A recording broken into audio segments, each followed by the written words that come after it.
Good afternoon. Call to order September 25th Economic Development Subcommittee meeting. We'll all rise and salute the flag.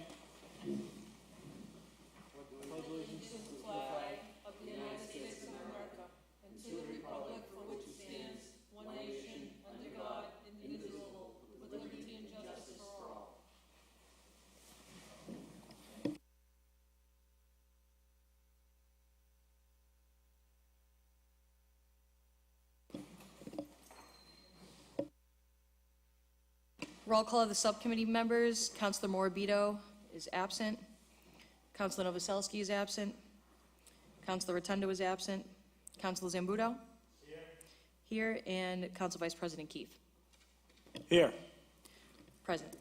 Present. And we also have Councilor Guanasso, Councilor McKenna, Councilor Patch, and Councilor Zambuto in attendance. We have one item on the agenda. Council Order 17-137, motion presented by Councilor Rotundo, that the mayor requests Mr. Dino DeFranzo and Tom O'Brien of the HYM Group to appear before the City Council to discuss the Suffolk Downs project. Thank you, Madam Clerk. Councilor Rotundo brought forth this motion, and we actually have in attendance tonight the proprietors of HYM as stakeholders with the presentation they'd like to bring up. So I'd like to invite up Mr. Thomas O'Brien.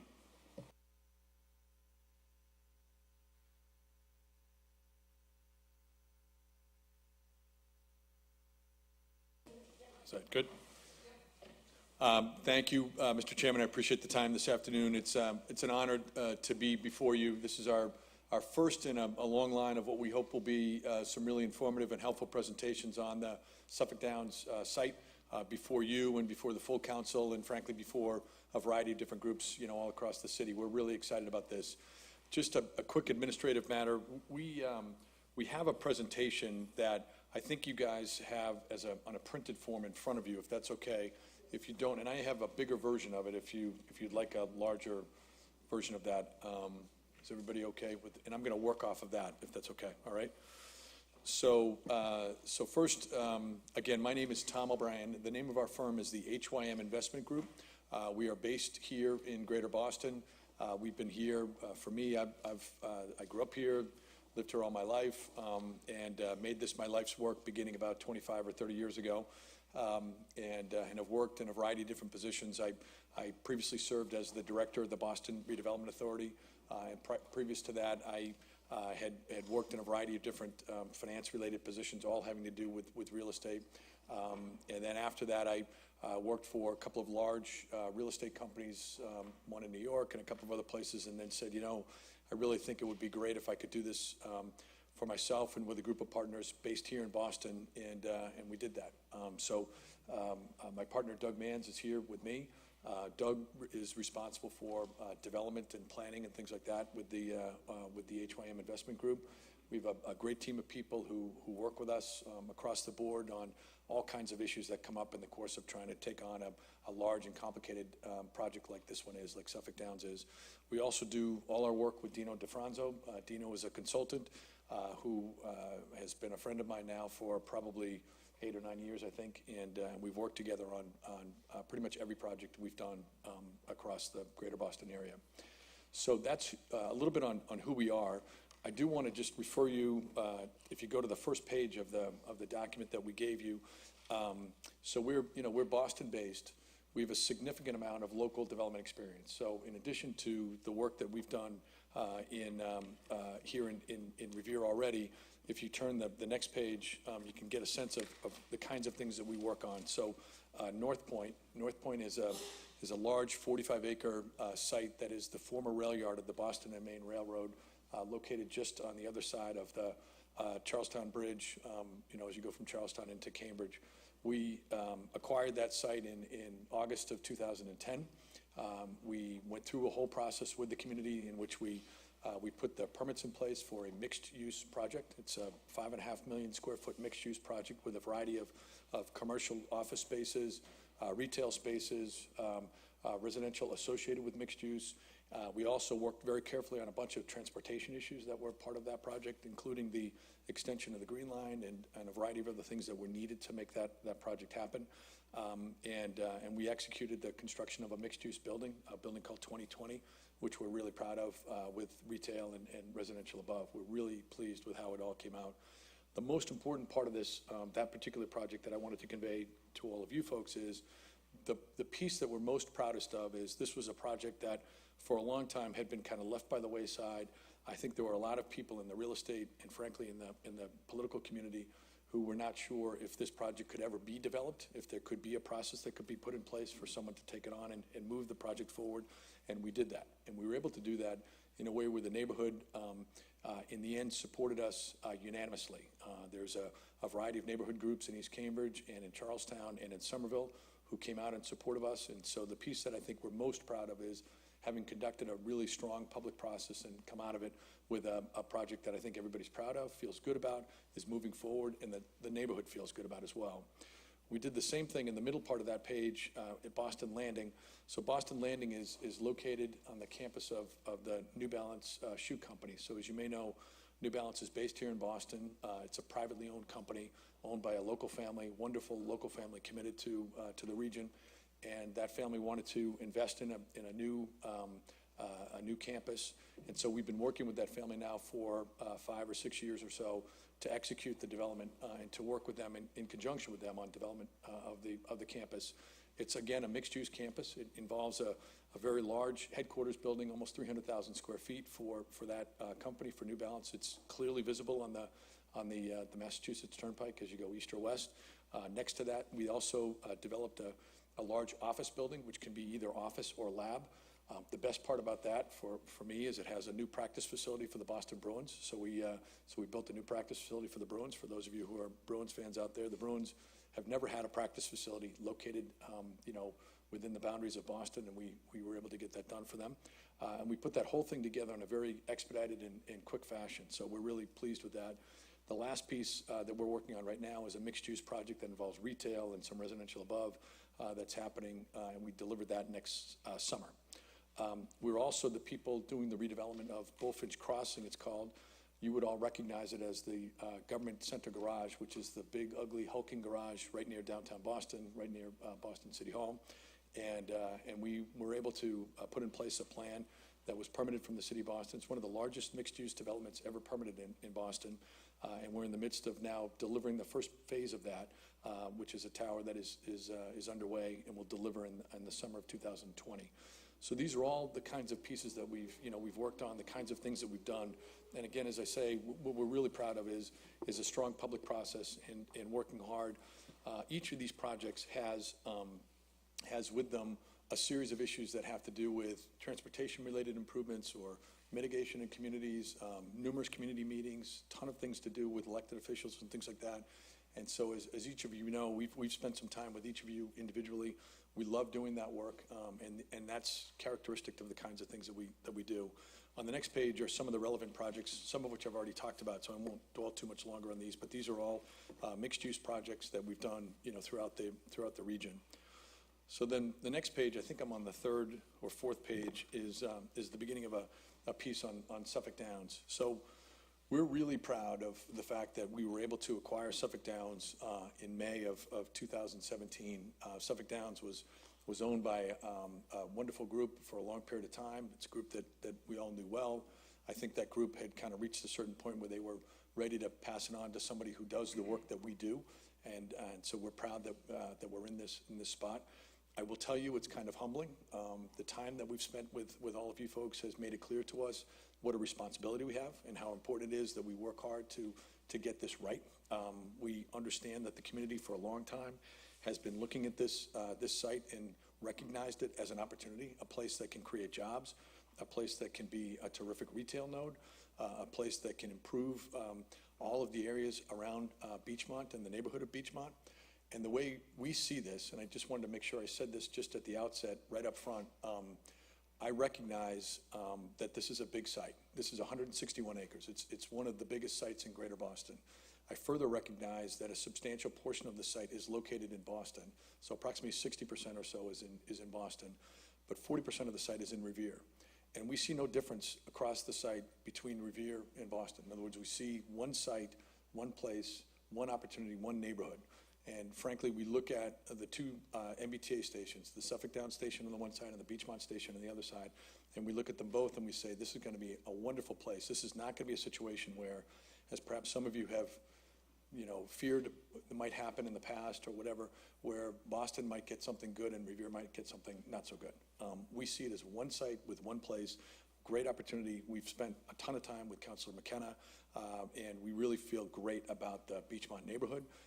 And we love the opportunity to become neighbors, good neighbors to the Beachmont neighborhood, and to create improvements along how the bus routes work along Beachmont Station. Think about how we can make immediate improvements to traffic and the way the Beachmont Station kind of empties out with people as they come across that plaza. So we're really excited about this piece, and we're here genuinely because we care about the entire site in both the Revere side and the East Boston side. A little bit more on schedule. We closed in May of 2017, as each of you know. We have continued with racing. So the racing continues. The previous owner has a lease from us to run the racing operation together with the online gaming operation that happens on a daily basis. They run that, and so while we own the property, they have a lease to run those pieces. The live racing continued for 8 races this year, 8 racing days, I'm sorry.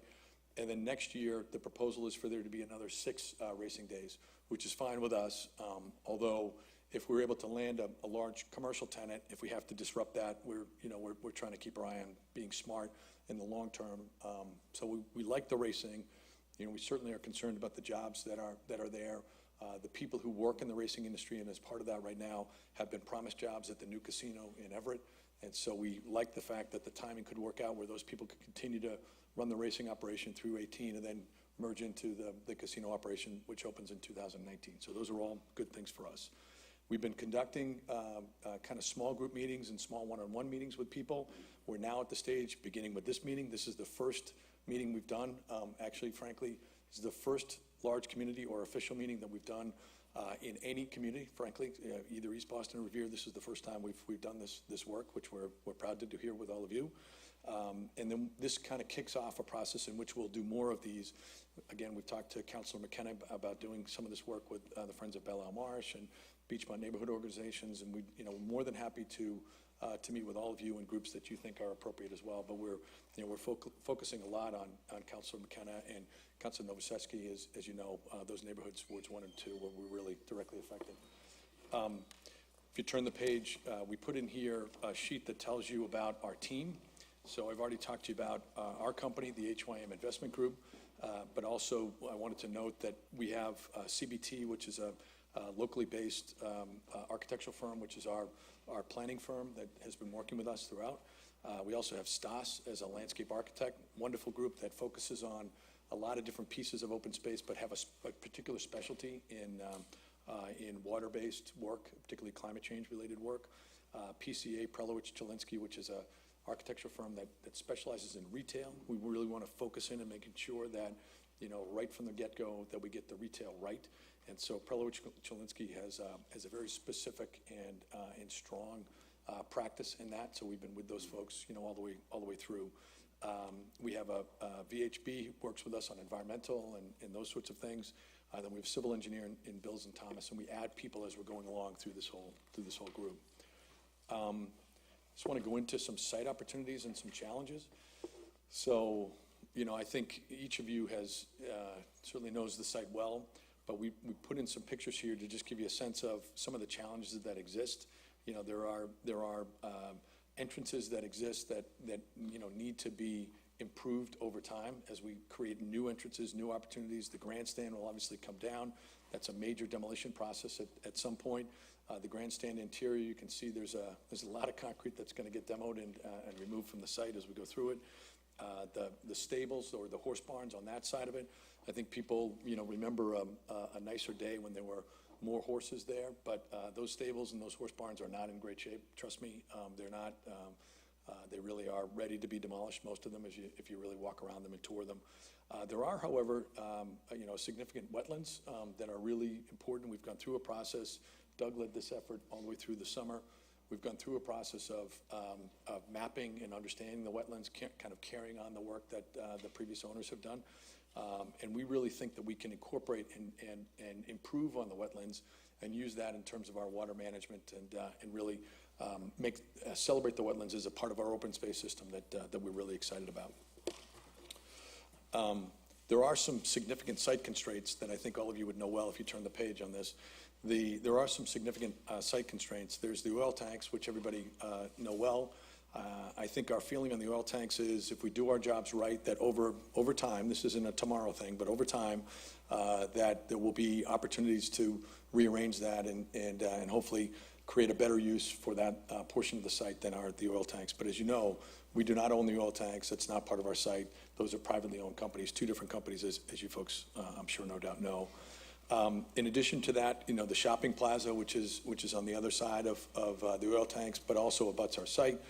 We do not own that. That's owned by a separate real estate company. It's a publicly owned real estate investment trust, which is based in the Midwest.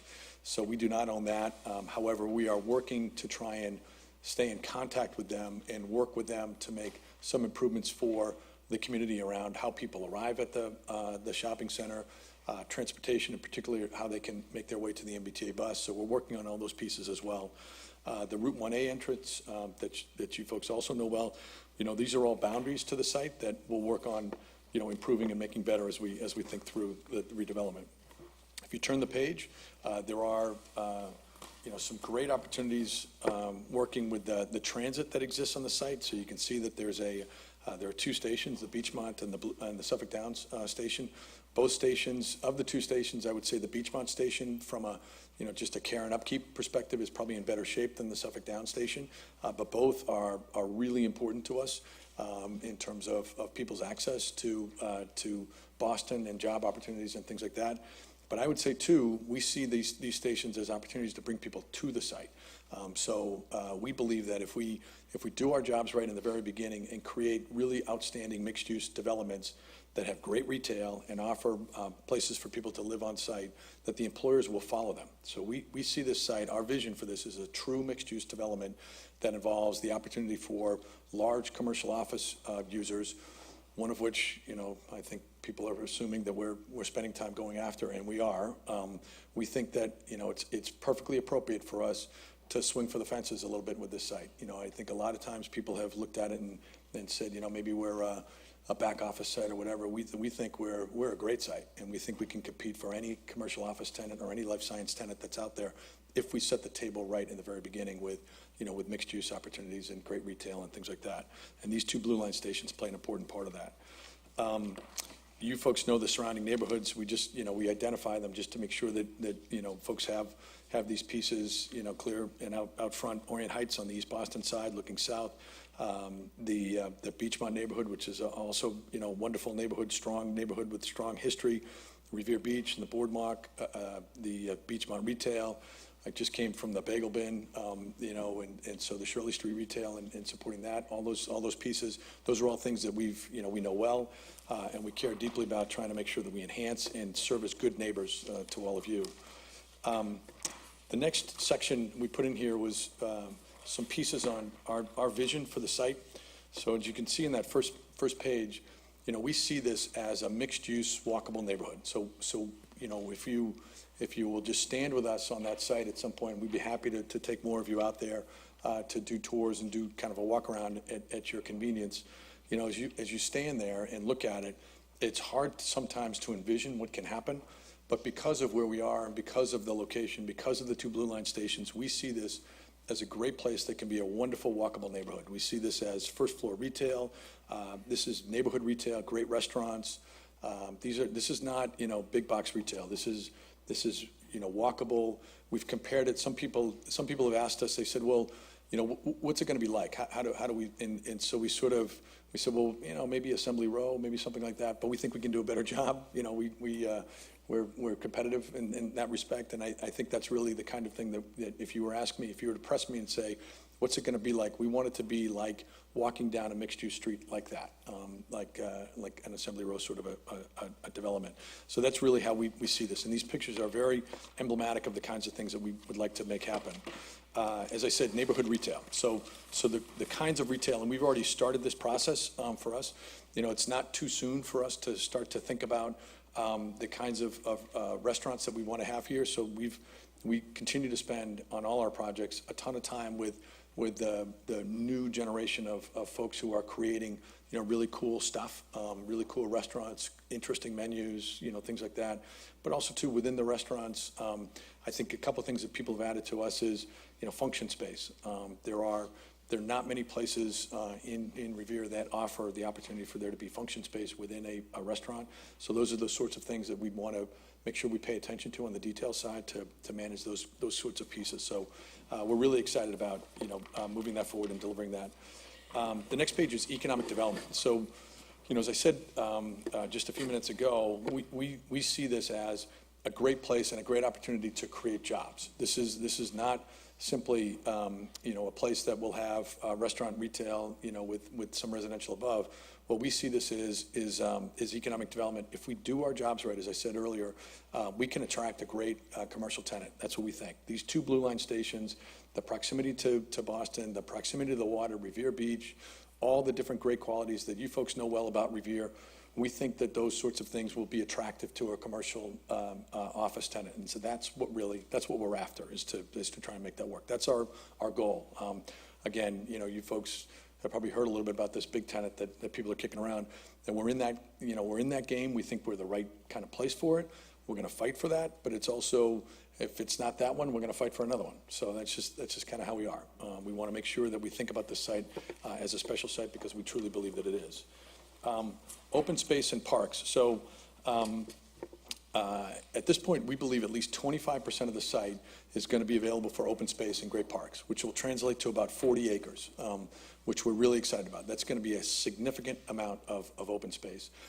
And so really our task is to make sure that we design the open space in a way where it creates opportunities for people for there to be active space, you know, playing fields and things like that, as well as less active space for people to simply stroll or walk along or, you know, sit on a bench and read a book or whatever, dog parks and things like that. So the open space is a key part of how we'll redevelop it.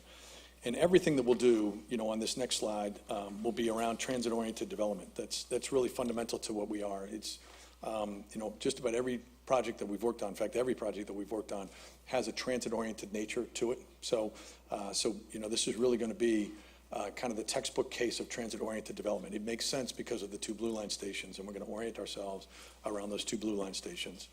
The last slide we put in there has to do with resiliency and sustainability. You know, we live in a world where the oceans are changing, and there's a significant amount of change on water events as well.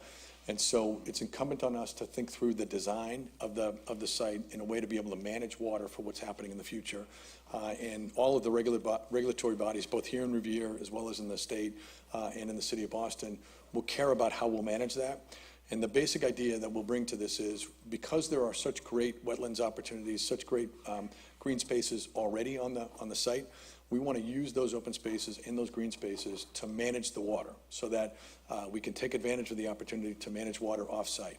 A couple things I just want to say on this that have come up in a couple of different conversations. We get how important it is that the DCR gate that exists at the base of Sales Creek, that piece does not change from its current situation. So, you know, so that's outflow only, not inflow, and we're going to keep it that way. We've spent a ton of time with people, you know, kind of working all that through, and that's important to the neighborhoods that have experienced flooding in the past to be able to manage that appropriately. But we do think that using that same piece will allow us to continue to move water off the site. So that's kind of an important part of this. And it creates, you know, a really exciting opportunity for us for sustainability to manage the site. Remember, one of the hard parts for cities as they think about sustainability and climate change, the hard part is you have a built environment, you have built buildings already. And so the question then becomes, well, what do you do? Do you raise up these buildings? Do you raise up the site around it? You know, what do you do? We have a set site that offers us a huge opportunity just from the get-go to do this right from the very beginning. And so, that to us is the big opportunity. So these are the basic principles that we'd like to bring to the site. We're excited about the work that we've done, so far with you folks. You guys have given us a tremendous amount of great feedback. We're excited about moving forward. A little word on schedule. We are continuing, to do these meetings, continuing to try and work our way through on a plan. We do not yet have a plan that's formally ready to be presented to you, but we are expecting that around the end of November, we should be ready with such a plan in which we, hope to file. Our expectation is we'll file both in Boston and in Revere at the same time, and so we'll begin a process in the two communities at the same time and move forward. Our hope is that as we complete that process with you folks, we want to begin the construction of our first phase by the end of 2018. So we want to be in the ground and moving dirt around this time next year. I know that's a kind of an aggressive schedule, but it's important to us. We really want to start to get moving on this project. Our first phase, we have a great group of investment partners who are with us on this, and our first phase is really all about making a huge impact on the site. This is not a phased operation in which maybe we build one building, one lonely building, and expect that the site is suddenly going to be recognized as a great place to be.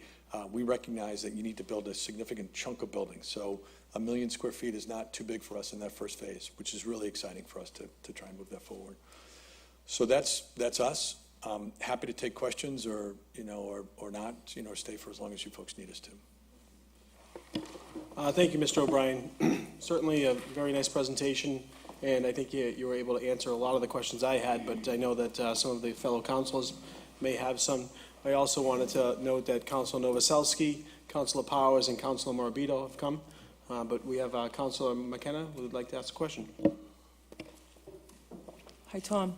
Thank you, Mr. Vice President. I just want to know what your relations are with Boston. Have you had any pushback, or are they on board with this? And, just your relations with Boston. It's been really positive so far. Thank you, Councilor. It's been really positive. The work that we've done with you is a mirror of we've done the same kind of work in East Boston.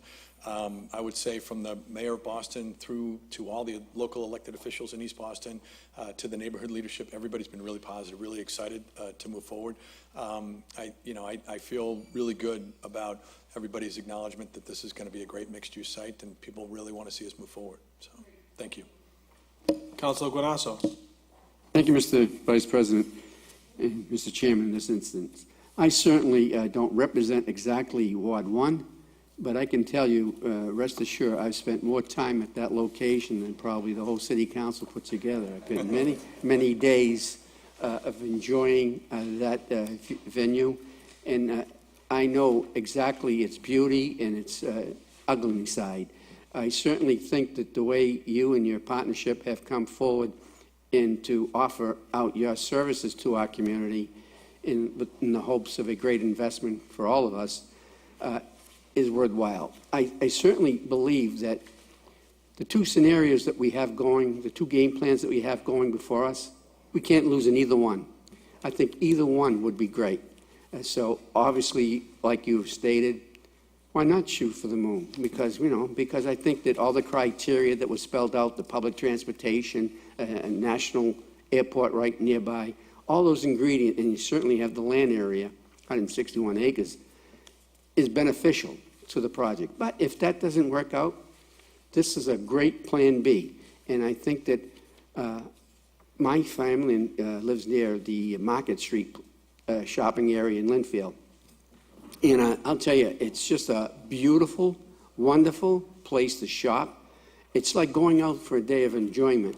When you walk the streets of that shopping area, it's not a shopping area. It's an absolutely treat to go there. And when my wife asked me to go, generally, when she asked me to go shopping, my first reaction is, not really, I don't want to go. But when she says, let's go to Market Street, I said, yeah, you know why? Because there's so many nice things. It's just a great place to shop. I went, just bore you for 1 second, I went to the Apple location there 2 weeks ago. What an experience that was. That was just great. And the way they did everything was so wonderful. And if we can bring that to our community, then I think the city of Revere is going well. And I think that this development, and I know in the few times I've met you and your partners, the way you present yourself, Mr. O'Brien, is certainly first class. And I think that the city of Revere will be the benefactor of this. And certainly its citizens will love the finished product because you do good work. I was there in Mass General 41 years.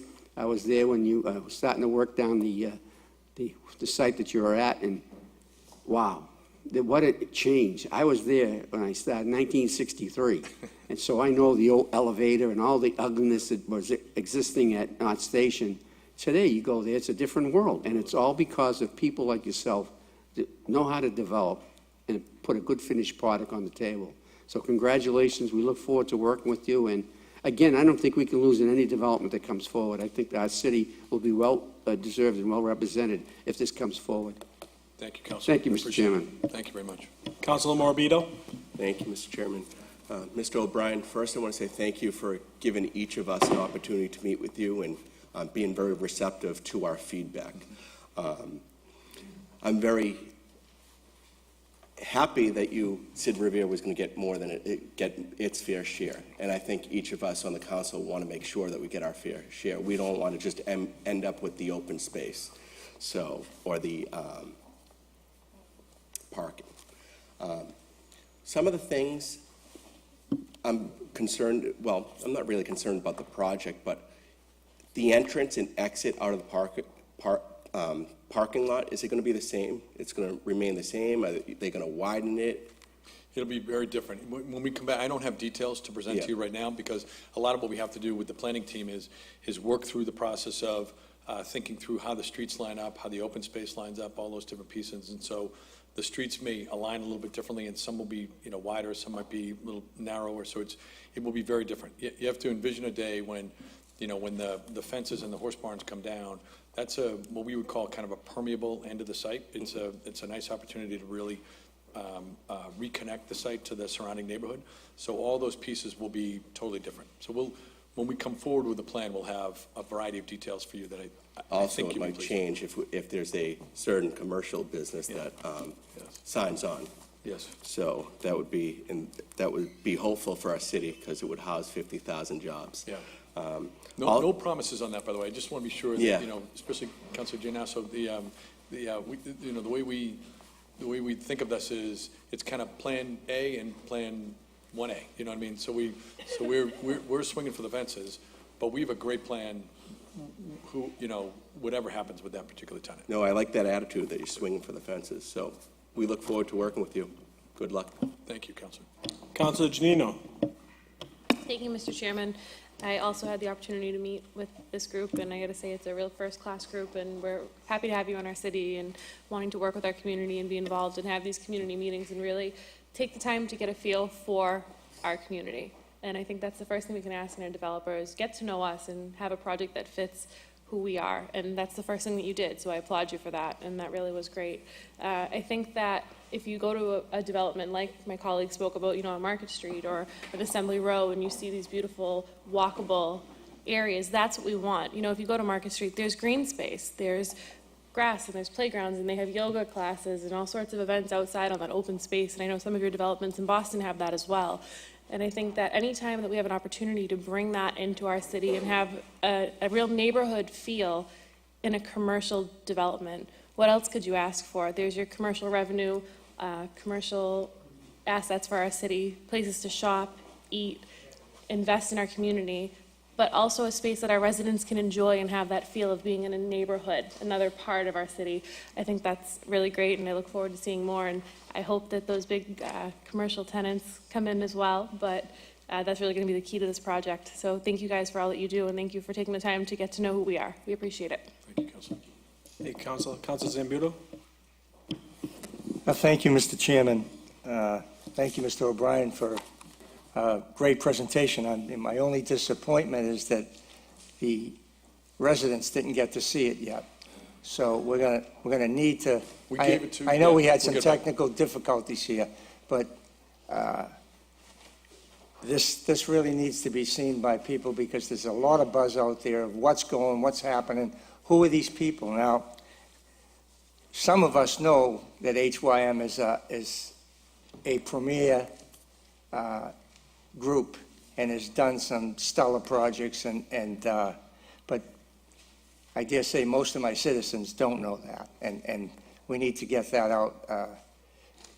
I, as one city councilor who's been here a long time, am thrilled that your group has purchased Suffolk Downs, and I know that the transformation there will be beyond anybody's expectations.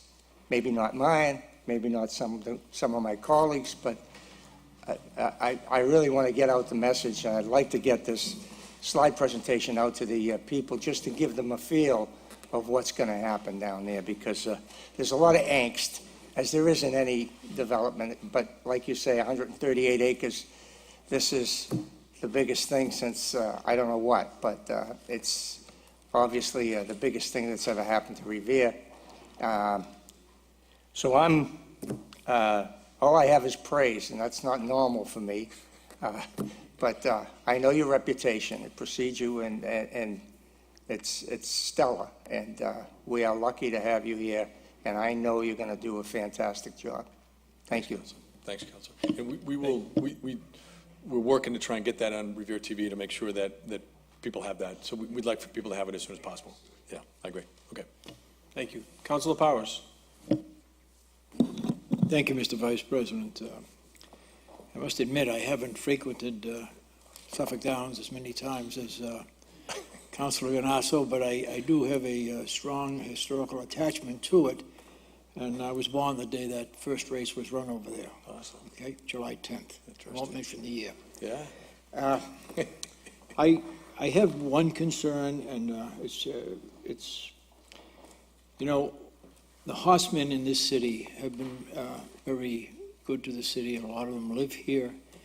And without jeopardizing any potential development whatsoever, I would hope that the horsemen and their affiliates would be given every consideration with regard to the stable area, et cetera, et cetera. As far as the project is concerned,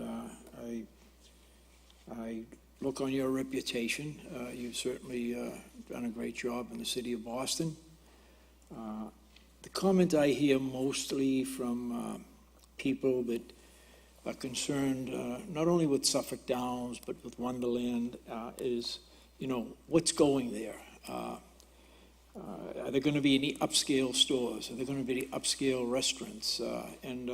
I think that's a valid concern, because there are many people in this city that go to Boston to frequent some of the more higher-end establishments.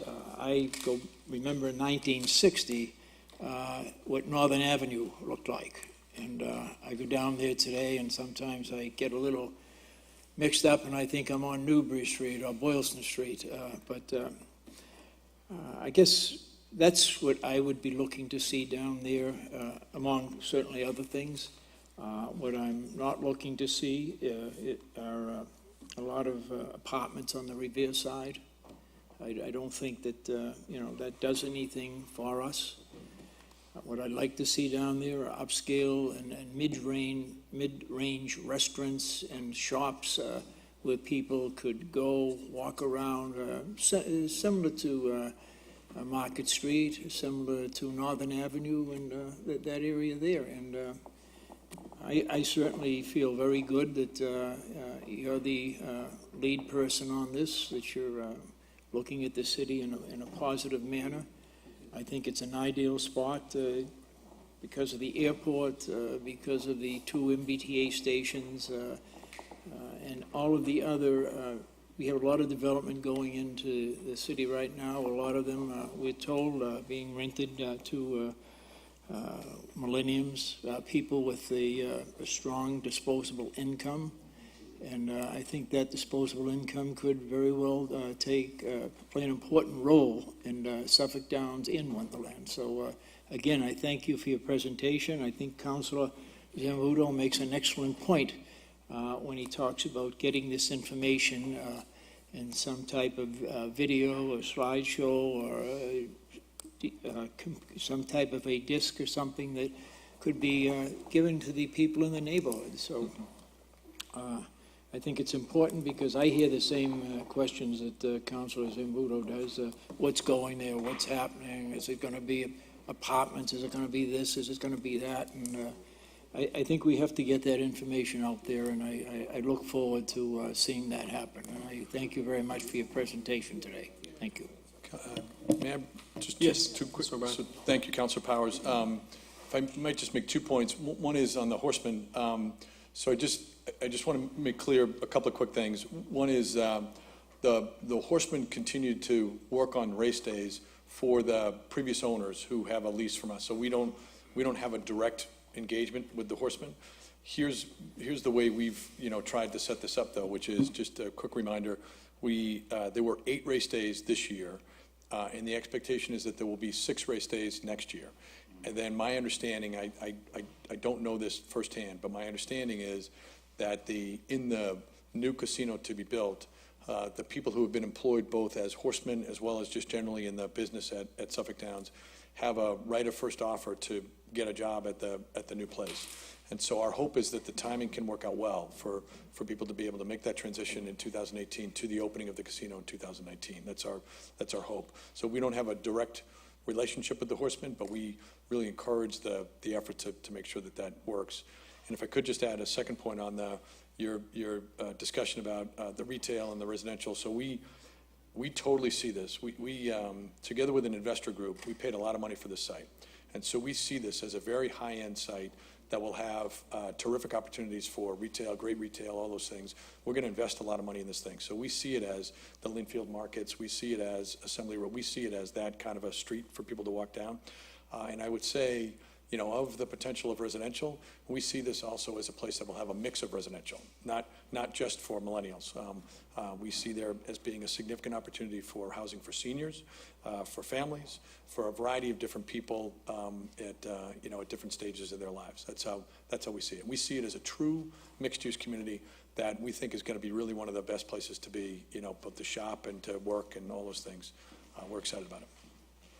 Once again, I thank you. Thank you, Mr. Vice President. And Councilor Novoselsky. Thank you, Mr. Vice President. Welcome again, Tom. I know we were talking about 30 acres of open space. 40 acres. What type of things are you putting in there? Dog parks, basketball, baseball, soccer? I don't know. I don't know what the Definitely size. see dog parks. We definitely see what I would call playing fields. We will work with you folks to identify whether they should be baseball fields, soccer fields, or whatever that should be. You folks, this body and others will have a better feel for what the community most needs for those kinds of fields. But we definitely see a range of active use, what we call active use, so playing fields and things like that, to dog parks, to more passive use, so places where people can walk, sit on a bench, hang out, read a book, all those things. Now the question is, which side of the buildings of the city line is, who's going to get what? Both sides will get similar amounts. I'm not sure if it's exactly equal, just because the line, how the line works and all the rest of it, but there will be very nice open space in both cities. So if you can allow me the chance to come back in detail with that, but both cities will get great open space, great commercial development, great retail, all those things. That's terrific. So, I'm a recreation person, so when I look at kids and what's going on, like Councilor Keefe, one other issue is traffic and how we're going to handle the roadways coming in and out of that package. I know Thomasella Road between McClellan Highway and also Revere Beach Parkway are dangerous intersections, coming in and out. And I want to make sure that, we look at whether there's be another set of traffic lights on the McClellan Highway side, and working with Redgate on working on the lights at VFW, at Revere Beach Parkway. We've had numerous bad accidents on the Parkway, and we really have to keep a close eye on that and make sure those light cycles are proper and don't give people a chance to beat them when they can. So there's a number of categories to think about on the transportation piece. So, the first category that we really focused on at the time that we thought about acquiring the property was the Blue Line. So the Blue Line, we anticipate that there will be a significant reliance on the Blue Line from our site. The Blue Line is right now the best performing line of all the MBTA lines. There's a significant amount of capacity available on the Blue Line today. Blue Line, they run 12 trains a day today, back and forth, and they have 2 trains that lie, in waiting, ready to be put into service if one of the trains goes down. So it's an unusual situation. The MBTA, I think, told us that the on-time rate of the Blue Line today is 98%, which is pretty solid, I think, for the T. And the T operations team that we spent some time with really is focused on taking that and improving it even further. So they have a capital maintenance program which is focused on taking pieces out of service before they break down, which sounds logical to all of us, but it's a huge move for the T to be able to get a line into that position where they have scheduled replacement of maintenance items rather than waiting for them to break down. So from a Blue Line perspective, we're going to rely a lot on the Blue Line, but there is significant capacity, and there are opportunities to increase that capacity with improved signalization, with improved train flow, and the opportunity to add those 2 additional trains that sit in abeyance right now. So the first big bucket that we think about is the Blue Line and thinking about the work with the T. In addition to that, the roadway improvements, which is kind of the other piece of this, there's already been a significant amount of work done on that whole corridor, whether it was the casino proposal or other pieces that have come along. So we're building off of that to think this through. The one key thing to remember about our site is this will be a phased development. So even though it's 161 acres, it will take us a number of years to build that out. 161 acres is 4 times the size of our development at North Point. So this is a huge development. It'll probably take us 15 years. Without this big commercial tenant that we're all talking about, it'll probably take us at least 15 years to build this out, which means that the first couple of phases, can get in and we can manage those pieces, but we'll need some additional transportation improvements that will have to happen on the roadside, certainly as we move into the next group of phases after the first couple. So when we come before you and start to present these things, we'll have, kind of thought these pieces through. Every project that we work on these sorts of things with MassDOT, with the MBTA. We spend a lot of time with those state agencies and thinking these things through. So we'll have a plan for how we think that through with you. Cool. And, I know the Wellington Circle package took 15 years to get to where it is now. Yeah. So we have a similarity of what's going on there. And maybe our site can be the catalyst to get some of these things. There's a lot of things that can be done that you and we know are on the board, have been on the boards for a while. Our site can be the catalyst to get them done. Yeah, one last thing. To and from the MBTA stations, to any of the facilities, shuttle type, Yeah, on-site. monorail type, I don't know. Not monorail, but definitely shuttles and improving the access. I think that, if you just focus on Beachmont Station, and we've done this with Councilor McKenna, I'd be happy to do it with anybody else. If you stand there and you kind of really walk around, Beachmont Station, there's obvious improvements that can be made that we want to make happen. We think the way the entrance to the station, sits today, making it more pedestrian friendly, opening it up, allowing for better access for the buses. The buses today, it's a tight squeeze, and so the buses, when they're dropping off, that's causing traffic problems, obviously. The way the buses drop off and work around by where the supermarket, where the plaza is, all those sorts of things are things that we can work on right now, which we're trying to do, with Councilor McKenna and others of you to try and make these things work. So we're, we think as you step back and look at these stations, there's clear opportunities to improve the pedestrian flow, make them more welcoming, make them better stations. And that doesn't necessarily mean, work on the station itself. It's the areas around it. So that's what we're focused on. Well, I look forward to this, and this one I hope really goes through. We bought it. We're in it. Well, I've heard a lot of good things. I know some of the projects you're working on in Boston at the Haymarket Square, and I think we're going to see a lot of good things coming down the road, and I thank you. Thank you. Thank you, Mr. Vice President. You're welcome. And Councilor Patch. Thank you, Mr. Vice President. Thank you for coming, Mr. O'Brien. It's been a while since we spoke before, and I want to thank you for giving me that opportunity several weeks ago at a very early stage as we got to know each other a little bit. I kind of stressed the anxiety of the people the way it is today in Revere as far as rental property, and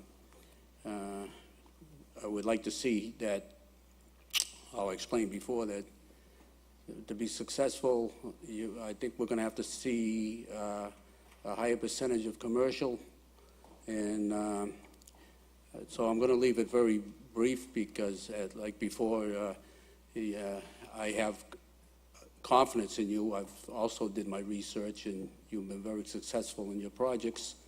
And but I just want to say again to you how the people in Revere feel, and there is a lot of anxiety out there. So I wish you good luck, and any help you need, I'll be here. Thank you. Thank you, Councilor. I appreciate it. Thank you, Councilor Patch, and I'll wrap it up with a few brief comments. Mr. O'Brien, thank you very much for coming here and your presentation.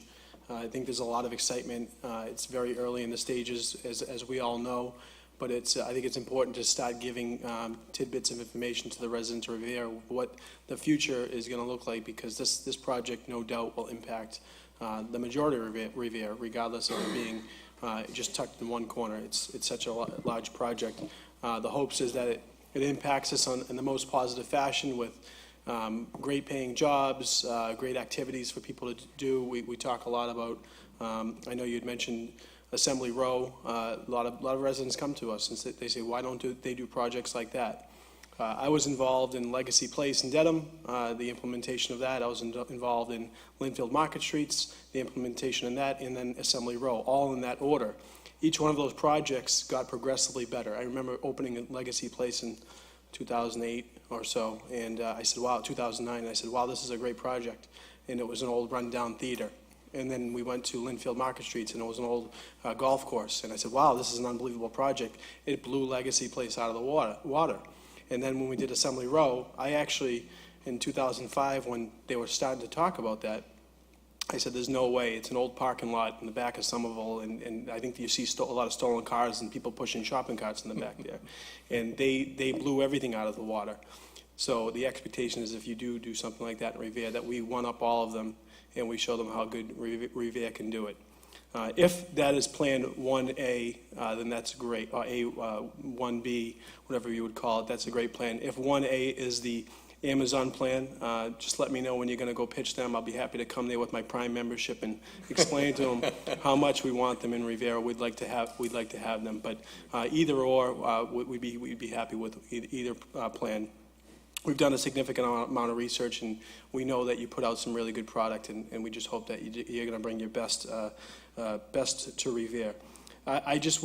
We've had conversations before, and they've been very positive, and I asked you, and I'll reiterate my two biggest questions or requests. One is that you become an active member of our community, and we'd appreciate that, and I think that you have done that in your other communities, so continue to be, HYM should be an active member of Revere. And two is no surprises. The city council, or at least myself, will not surprise you as long as you don't surprise us. Surprises sometimes tend to be bad, so no surprises and you won't have any from us. But we look forward to a partnership. Thank you. We don't like surprises either. No. We really intend on being great community members, so. Thank you. Thank you, Councilor. Well, if there's no other questions, that concludes our meeting of the Revere Economic Development Subcommittee. Thank you. Have a great night.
Good evening, everyone, and welcome to the September 25th, 2017 meeting of the Subcommittee on Ways and Means.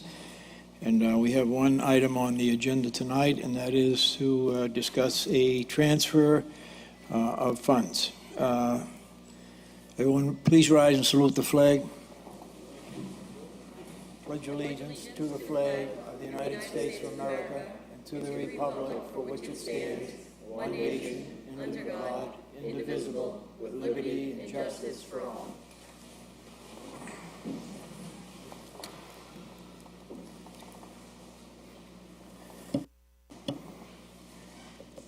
This is a communication from the Director of Finance. George, would you please?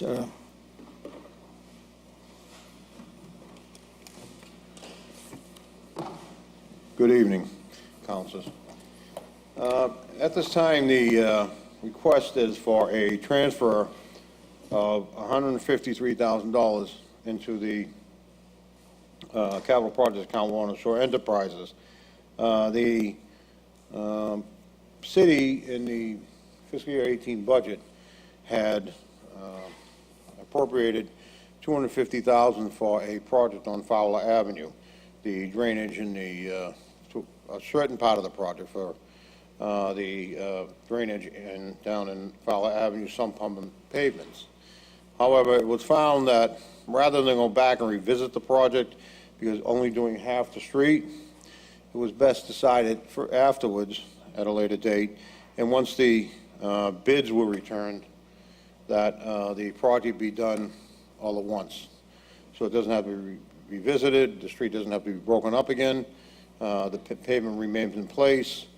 So again, that's why we're asking for, at this time, that this town body approve the transfer of $153,000 from the Warren and Shore Enterprise Stabilization Fund into the capital projects account in the Warren and Shore Enterprise Fund.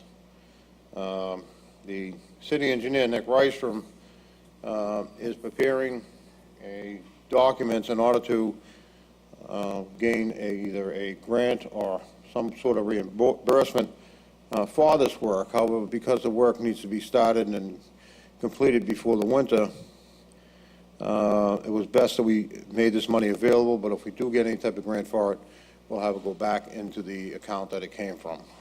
So in doing so, what we're looking at is being able to start the project as soon as possible and getting it done before the winter months come in and the inclement weather. And you have there is a authorization, availability of funds from the city auditor. And George, for the edification of the council, I believe that National Grid is doing some work down there now, which has to be done prior to this work being done? Prior to the work being done, they're doing the work presently, and as soon as they're completed and out of the way, we will then go and start the work for the city and hopefully complete it before the winter months. Thank you. I'm going to open this up to members of the committee if they have any questions. Councilor Giannino. No questions. Okay, Councilor Morabito. Not at this time. Councilor Patch. Not at this time. Councilor Rotundo is absent. Any other councilors have any questions? Councilor Ganasso? Okay. We'll move the question right now. Pardon me? We'll move the question right now, ask for a favorable vote, and then it will be approved before, hopefully approved before the regular meeting tonight. Regular meeting of the council, that's All correct. right. Councilor Giannino. Yes. Councilor Morabito. Yes.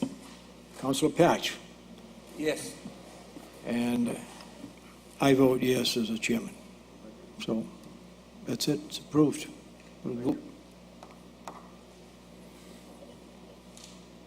There's no other business before the Ways and Means Committee tonight, so that will conclude this meeting. And again, this will be reported out this evening to the full city council for a vote.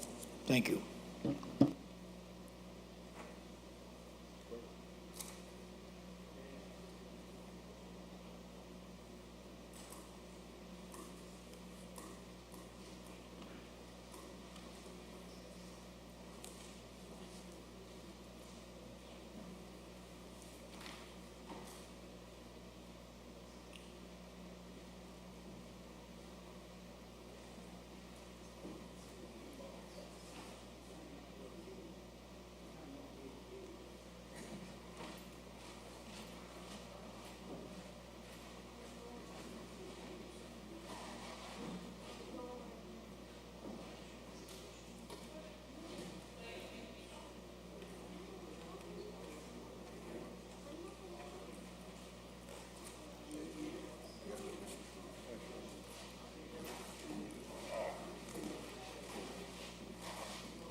Good afternoon, ladies and gentlemen. This is the Subcommittee on Public Works from the Revere City Council.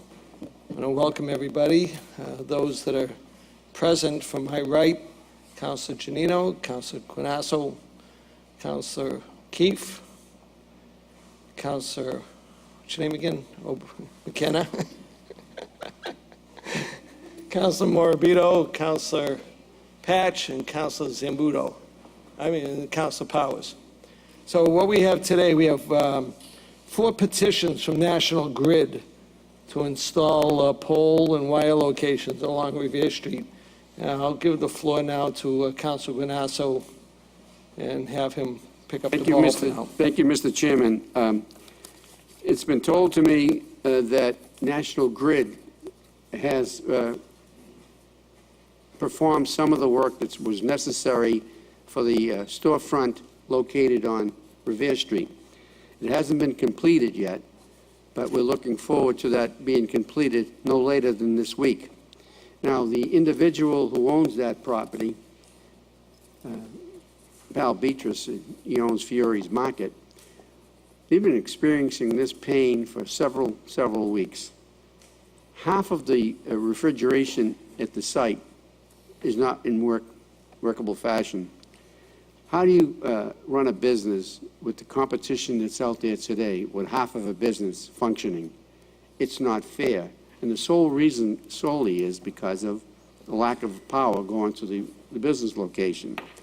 Now, we've been given wording to you, through you, Mr. Chairman, from Dan Cameron, that this work will be completed by the end of this week. Now, I know that these 4 projects are necessary for certain parts and certain parcels in the community. And all of these instruments, by the way, are physically going to be placed in Ward 3, none of which benefit any of the residents of Ward 3. So we're going to see these locations, these pole locations, and not service any of our residents of particularly Ward 3. So we want to be good neighbors to our good friends from Ward 5 and from Ward 2 and allow these poles to go forward. But in the event, Mr. Chairman, that National Grid does not perform its work as pledged that they would do so, then I ask and suggest that we stop all proceedings before any of this gets placed, because we know it takes a while to get these things going. So I ask that that be contingent upon the work performance being completed by no later than this Saturday, and we go forward from there. If that's the case, Mr. Chairman, then I would recommend to this body that we approve these 4 sites. Other than that, I wish that the council would not go forward. Thank you, Mr. Chairman. Thank you, Councilor.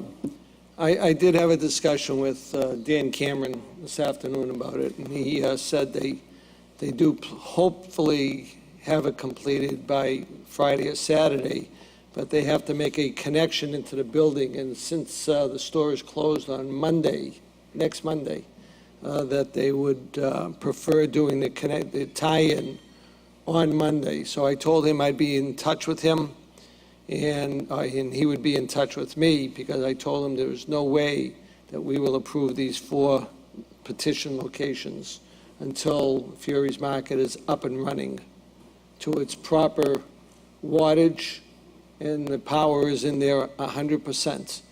He's been going through this for several years now, I believe, since the transformer blew, and it's shame on National Grid for not following up and fixing those in a more timely manner. So I think someone wants to speak, and I'll let you have if you push the button, name and address, please, and push the button. Chairman, I reside at 109 Leverett Ave, on the corner of Leverett Ave and the Winthrop Parkway, Ward 1. I have been calling for 2 years to have a light installed. They speed up and down in front of my house. It's pitch black. Now, this is right where they installed the steel gate. I'm right outside there. It is so black, you can't even see a person 20 feet from you. They race up and down. I don't care about the speed, which I do care about the speed, but it's jet black outside my house. I've been complaining for 2 years. I contacted Joanne McKenna 6 months ago. I have called National Grid. I've contacted DCR. They also have the address. But I'm petrified outside my house.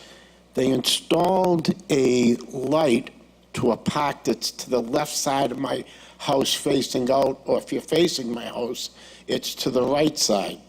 It's a floodlight that floods this park with like 10,000 watts of light. You would swear it's a baseball park. Now, they say it's because there's been drug dealing there. I've lived there 40 years. I look and I see the park.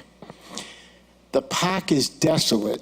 There's barely 1 or 2 kids there a week. And if it's those kids that are outside this park, they cross the street to where my house is, which is merely 100 feet distance. But I told it was for safety, for drug dealing. They got cameras there. But to no avail, no matter how many times I call, National Grid, DCR, I've talked to the mayor. He said I was going to get results. I still haven't seen anyone yet. I know he was just told this probably only about a week or 2 ago when I talked to him. But I would really, really love to see a light there.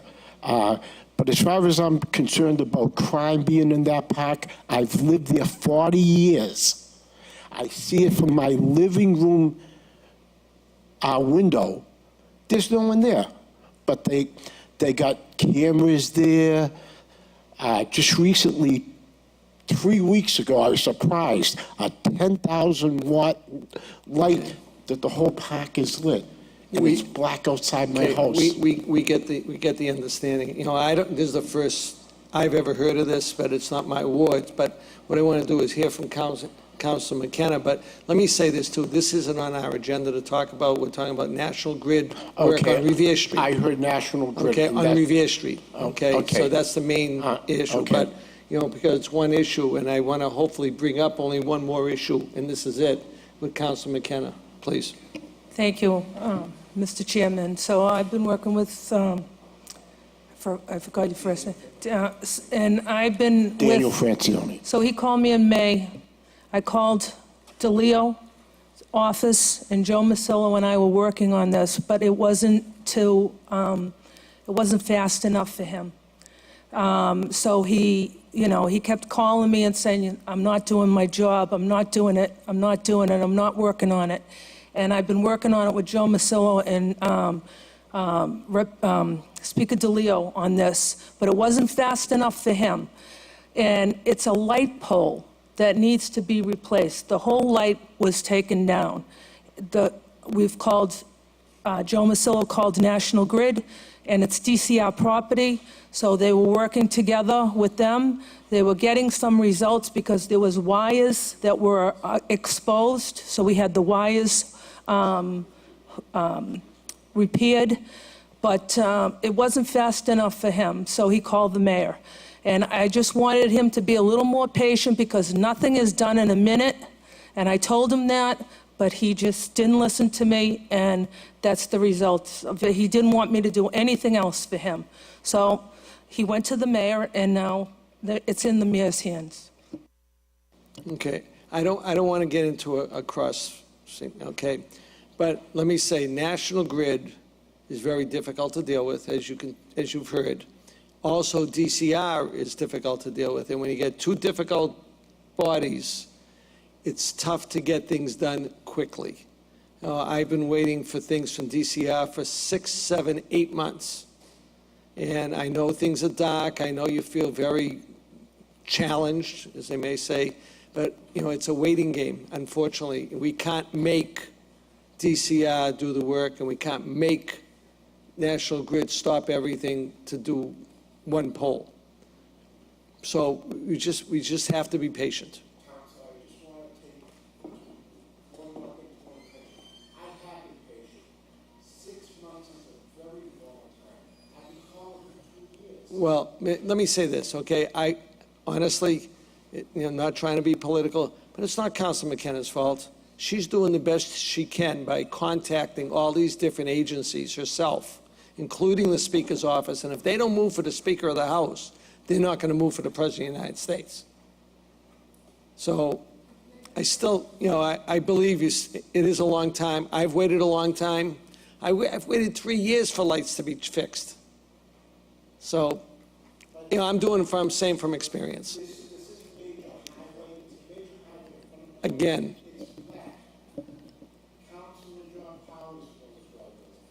we understand that, sir. We understand that, but our hands are tied. That's a state police issue. Yeah. You're talking about issues that are not city-related, sir. Well, you have to call the Speaker's office. You have to go higher than the mayor. And I would say that. Go to the Speaker's office. That's what I have to do. So, with that, you still want to say something? No. Don't get into it. Thank you. Okay, with that, we're going to leave these 4 items on the table, and I'm going to call for a meeting for next week, and pending any successful work that's being done, that has been done at Fury's Market, and we'll have the meeting, and if they still don't complete it, then we will leave it on the table for another 2 weeks. Thank you, Mr. Chairman. You're welcome. So with that, I will adjourn this meeting, and thank you for your attention.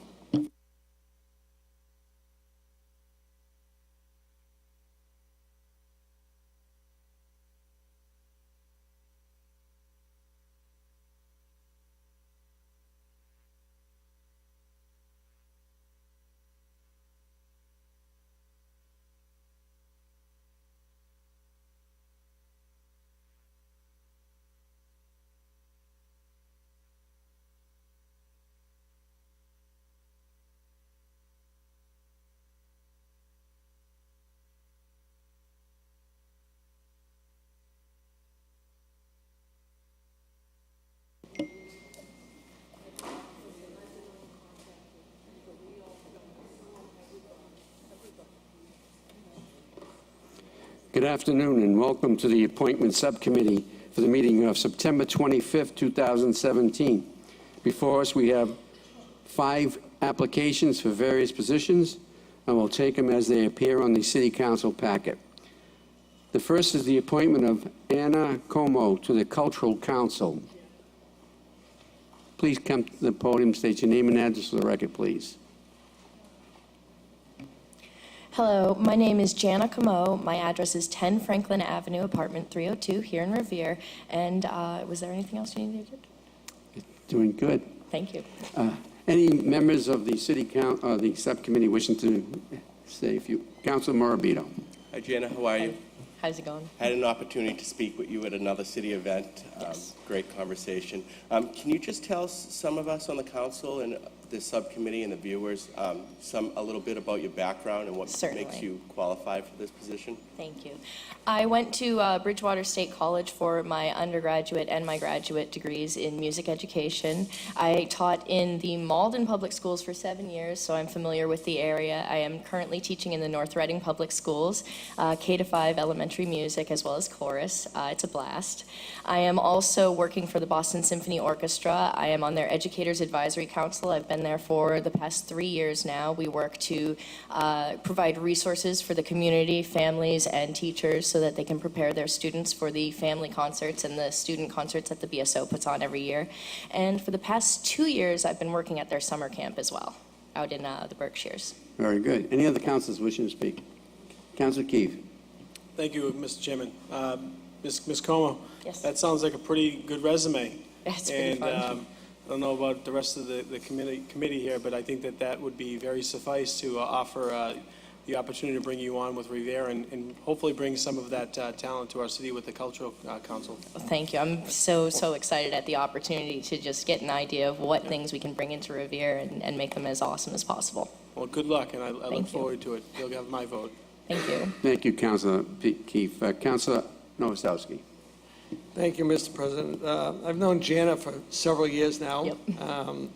We've had many interactions with emails and Thank you. things going on in the neighborhood. She's very attentive, and I'm glad to hear all the good things you've done. And hopefully, maybe some summer we'll bring the BSO to the Legion, That to would be Legion cool. Lawn.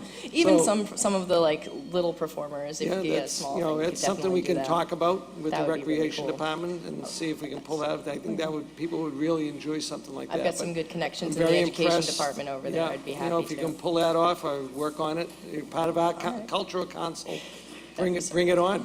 So I say, but I look forward to voting for you, and thank you for coming up again. Thank you. Any other councilors wishing to speak? Seeing none, all I can do is congratulate you on the mayor's appointment of you to the Cultural Council.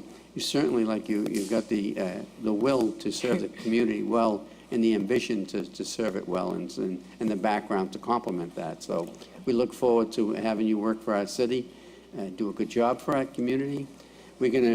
I'm going to present this to the council of the whole this evening.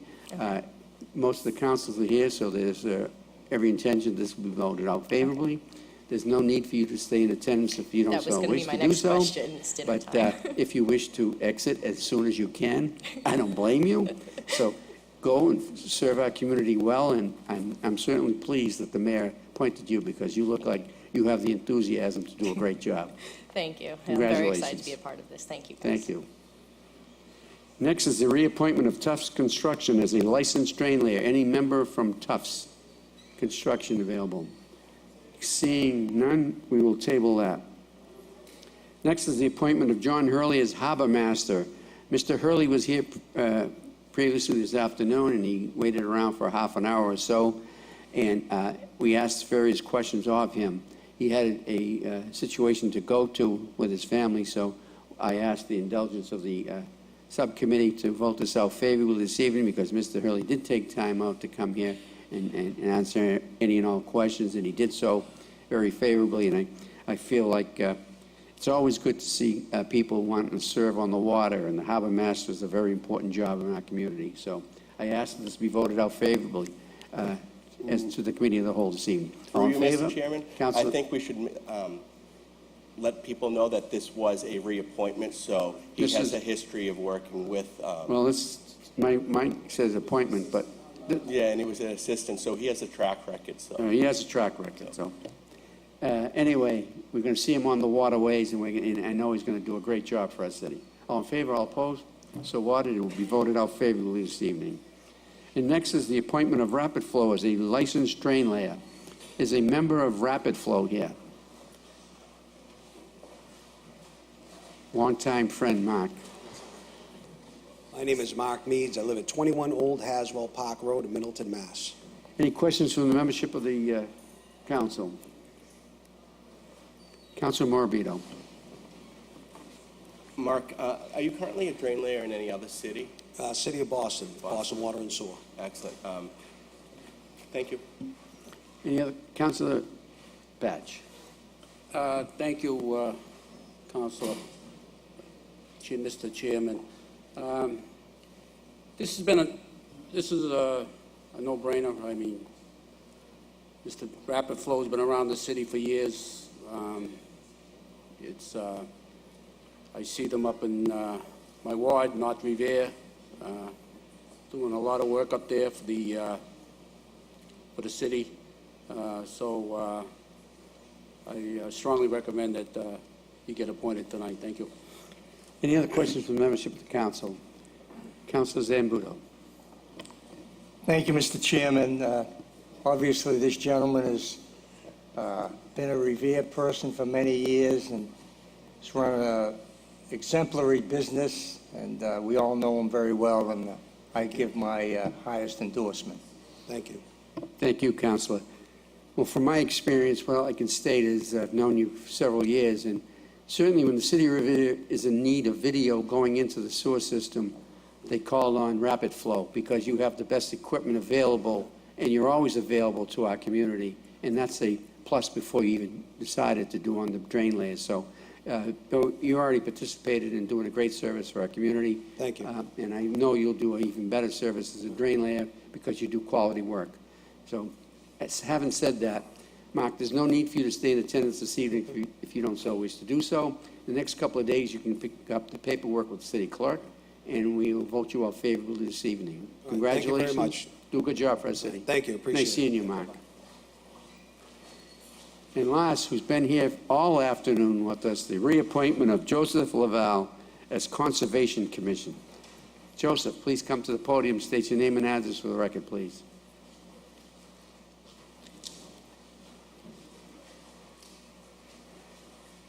Hi, good evening. Joseph LaValle, 41 Bigford Avenue in Revere, obviously. Any questions from the membership of the City Council? Joseph, Councilor Powers. Thank you, Mr. Chairman. I've known Joe Lavelle for a considerable number of years, perhaps as long as I've sat on the city council, maybe a little before then, and does an excellent job, very well qualified, very knowledgeable with regard to his position, and I would ask that the city council approve that this evening, both by your committee here and also when it comes for a formal vote. Thank you, Councilor Powers. Councilor Zambudo. I offer my endorsement, as my colleagues to my right just did. He's a fine gentleman and a person of integrity, and we want to keep people like this. Thank you, Councilor Zambudo. Councilor Janino. Thank you, Mr. Chairman. I also want to offer my highest recommendation. I've had the pleasure of knowing Mr. LaValle for many years as one of my administrators at the high school, and he's a great candidate and dedicated so much time to the city, so we thank you for being here again. Thank you. Councilor Patch. Thank you, Mr. Chairman. I also have known Joe for many, many years. Actually, we did police details back in 1975 together when he was a reserve police officer, and went on to a distinguished career as a teacher at the Revere school system. And so he certainly has my support tonight. Thank you. Thank you, Councilor Patch. Councilor McKenna. Thank you, Mr. Chairman. I also know Joe, and I approve this reappointment. Joe was my colleague at Revere High School for many years, and he's a great guy. Thank you. Joseph, it's me. We've been each other for many, many years. We've served the community for many years, and you've done a wonderful job. Certainly, you have all the expertise in the world when it comes to conservation. The city is very, very fortunate and lucky to have an individual like you with your knowledge coming forward to serve for our community. We look forward to many years in the future also because we so much appreciate the value you place upon our city. So there's, again, as I repeat, there's no need for you to stay in attendance this evening if you don't so desire to do so. We will vote you out favorably this evening, and the mayor will swear you in at some point in the future. And congratulations, do a good job as you usually have, and serve our community well. I'd like to thank you, Mr. President, members of the council, and also the mayor for reappointing me to let me serve in this small manner, my community that I've lived in all my life. Thank you very much. We certainly appreciate it. Thank you, Joseph. All in favor, all opposed, so ordered. That concludes the appointment subcommittee for the meeting of September 25th. Thank you for your attendance. Good night.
Good evening. Call to order the City Council meeting of September 25th, 2017. Will all members rise and salute the flag?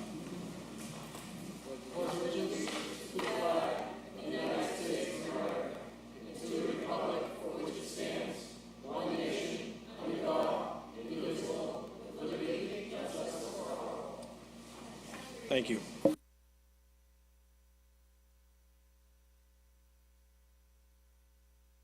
Roll call. Roll call of the members. Councilor Janino? Here. Here. Councilor Guanasso? Here. Here. Councilor McKenna? Here, Here. Councilor Morabito? Here. Here. Councilor Novoselsky is absent. Councilor Patch? Here. Here. Councilor Powers? Here. Here. Councilor Rotundo is absent. Councilor Zambudo? Here. Here. And Council Vice President Keefe Here. And Here. Council Novoselsky is also is here. present as well. Approval of the journal of the regular meeting of September 11th, 2017. So ordered. Council Order 17-342, communication from the Director of Finance regarding the transfer request for the procurement of new voting machines in the amount of $112,000. Good evening, council members. At this time, I have sent the communication for the transfer of funds for $112,000 for the new voting machines for the city of Revere. As you know, your honorable body had, as it says in the first part of my letter, had voted to approve the use of the new DS-200 precinct tabulators on August 28th and to discontinue the former equipment. So this order that we're looking for a transfer, we identified the funds in the Capital Stabilization Reserve Fund, which was established for this type of purchases, this type of a purchase. We are asking for the transfer out of that account into an account into the election department materials account, so that we can be able to pay for the voting machines. Further is that what also is going to be taking place tonight is that we went over the available bond funds. These are funds that, which I'll explain to you further when the item comes up on the agenda, but I just want to take it up here because they sort of intermingle. The $235,431.03 of available bond funds from various issues, which we have a list of. So it'll net us out, if we take this action, we'll end up with a pause of $123,000 if we take both actions. And we'll also have new voting machines, which I think we desperately need. All the bidding procedures were done properly. This is one of the two state-approved voting systems. It's been run through the ringer to make certain that it works properly. A number of people have viewed it, and that, as we all know, it's something that's needed, and the old machines just aren't working as well as they should. So, along with your count, as I said, your honorable body has voted to approve the use of these to discontinue the former equipment and use the new DS-200 precinct tabulators, and here's the request to fund that. Here's the amount to fund that request. And that's what we're looking at. And it's not coming out of appropriations. It's coming out of a capital improvement project, capital stabilization reserve fund that we had put the money in there for these type of purchases.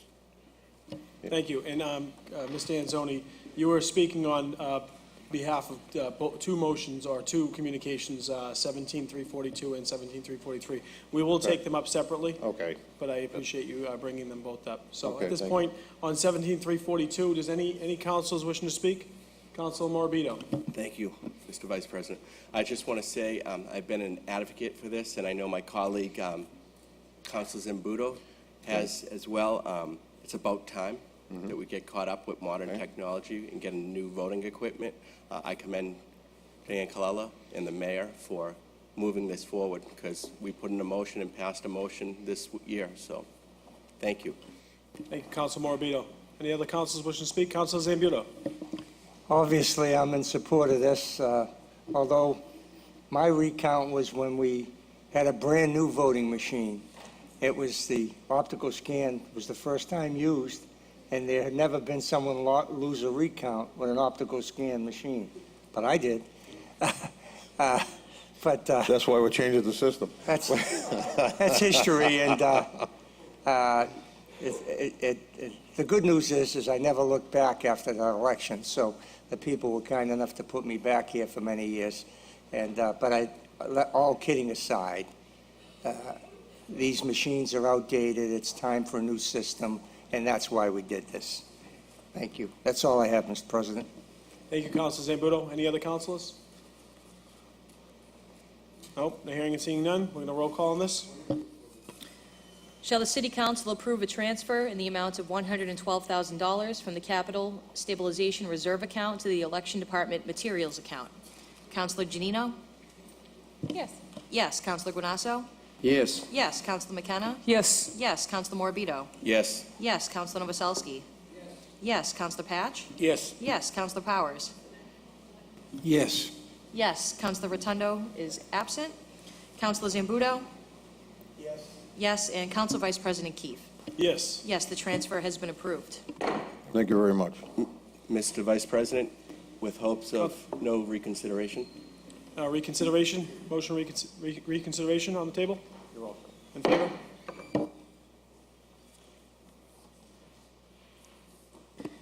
Council Order 17-343, a communication from the Director of Finance to transfer available bond proceeds to the Special Reserve Capital Projects Fund in the amount of $235,431.03.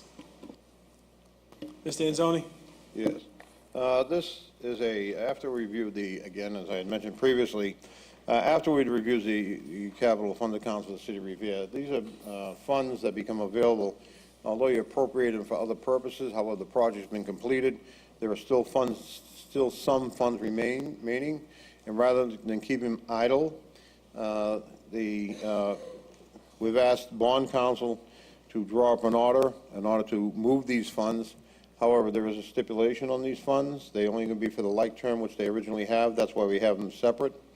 And as I explained in my letter, that there'll be one a special capital reserve account for these monies, and there'll be, I believe, 8 to 10 different sub-accounts. So that way that we can track them by purpose, and that when we authorize them in the future for a capital, we request to authorize them in the future for any capital projects, we will have to go along with the like term.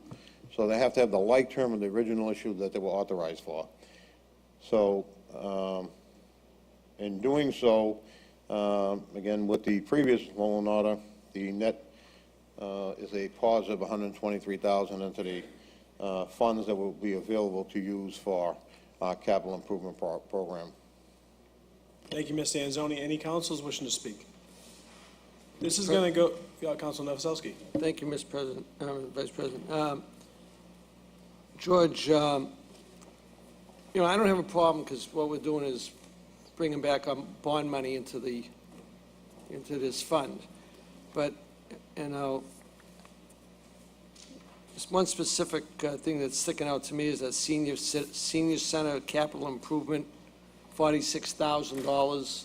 Right. I know Councilor McKenna's been screaming about having the stairs fixed and that brick fixed in the front, and I know all the seniors have been coming after me, because I know them and I'm there all the time. Why can't we use this money to repair the stairs at the senior center? Yeah, we've had a discussion actually today about the senior center and the front of the senior center and with the mayor, and this amount of money first has to be placed into the capital stabilization fund, and then we'll use this money for that purpose, but we, again, going to need another vote of the council rather than doing it directly. Okay. So we can track the fund by purpose. Okay, I don't know what the total cost would be to fix it. Right. I know there would probably have to be a bid on it. Right. But, it's a shame to have, the way we're seeing things is this is just throwing into that fund, into Right. that particular package. Right. And no particular use of it. Right. But here we do have a use for it, Right. to come out of it after the fact. Right. And the mayor plans to use it for that purpose. He had a discussion with me today on that. Okay. Okay. And the seniors want to hear that. You know, Right. they just don't want to see broken stairs and Right. not hearing Right. about what's going on. Okay. And I think it's important that they know that they're being listened to. Okay, so once we get do some work on this, there'll be another council request from me requesting that the amounts from the senior center capital improvements be utilized for the steps, stairs, and whatever needs to be done down there. Okay. Okay? And that's number something the one. mayor agreed on today. Okay, that's number one, Mr. President. Number two is, you know, I'm seeing the school construction monies being put back into this fund.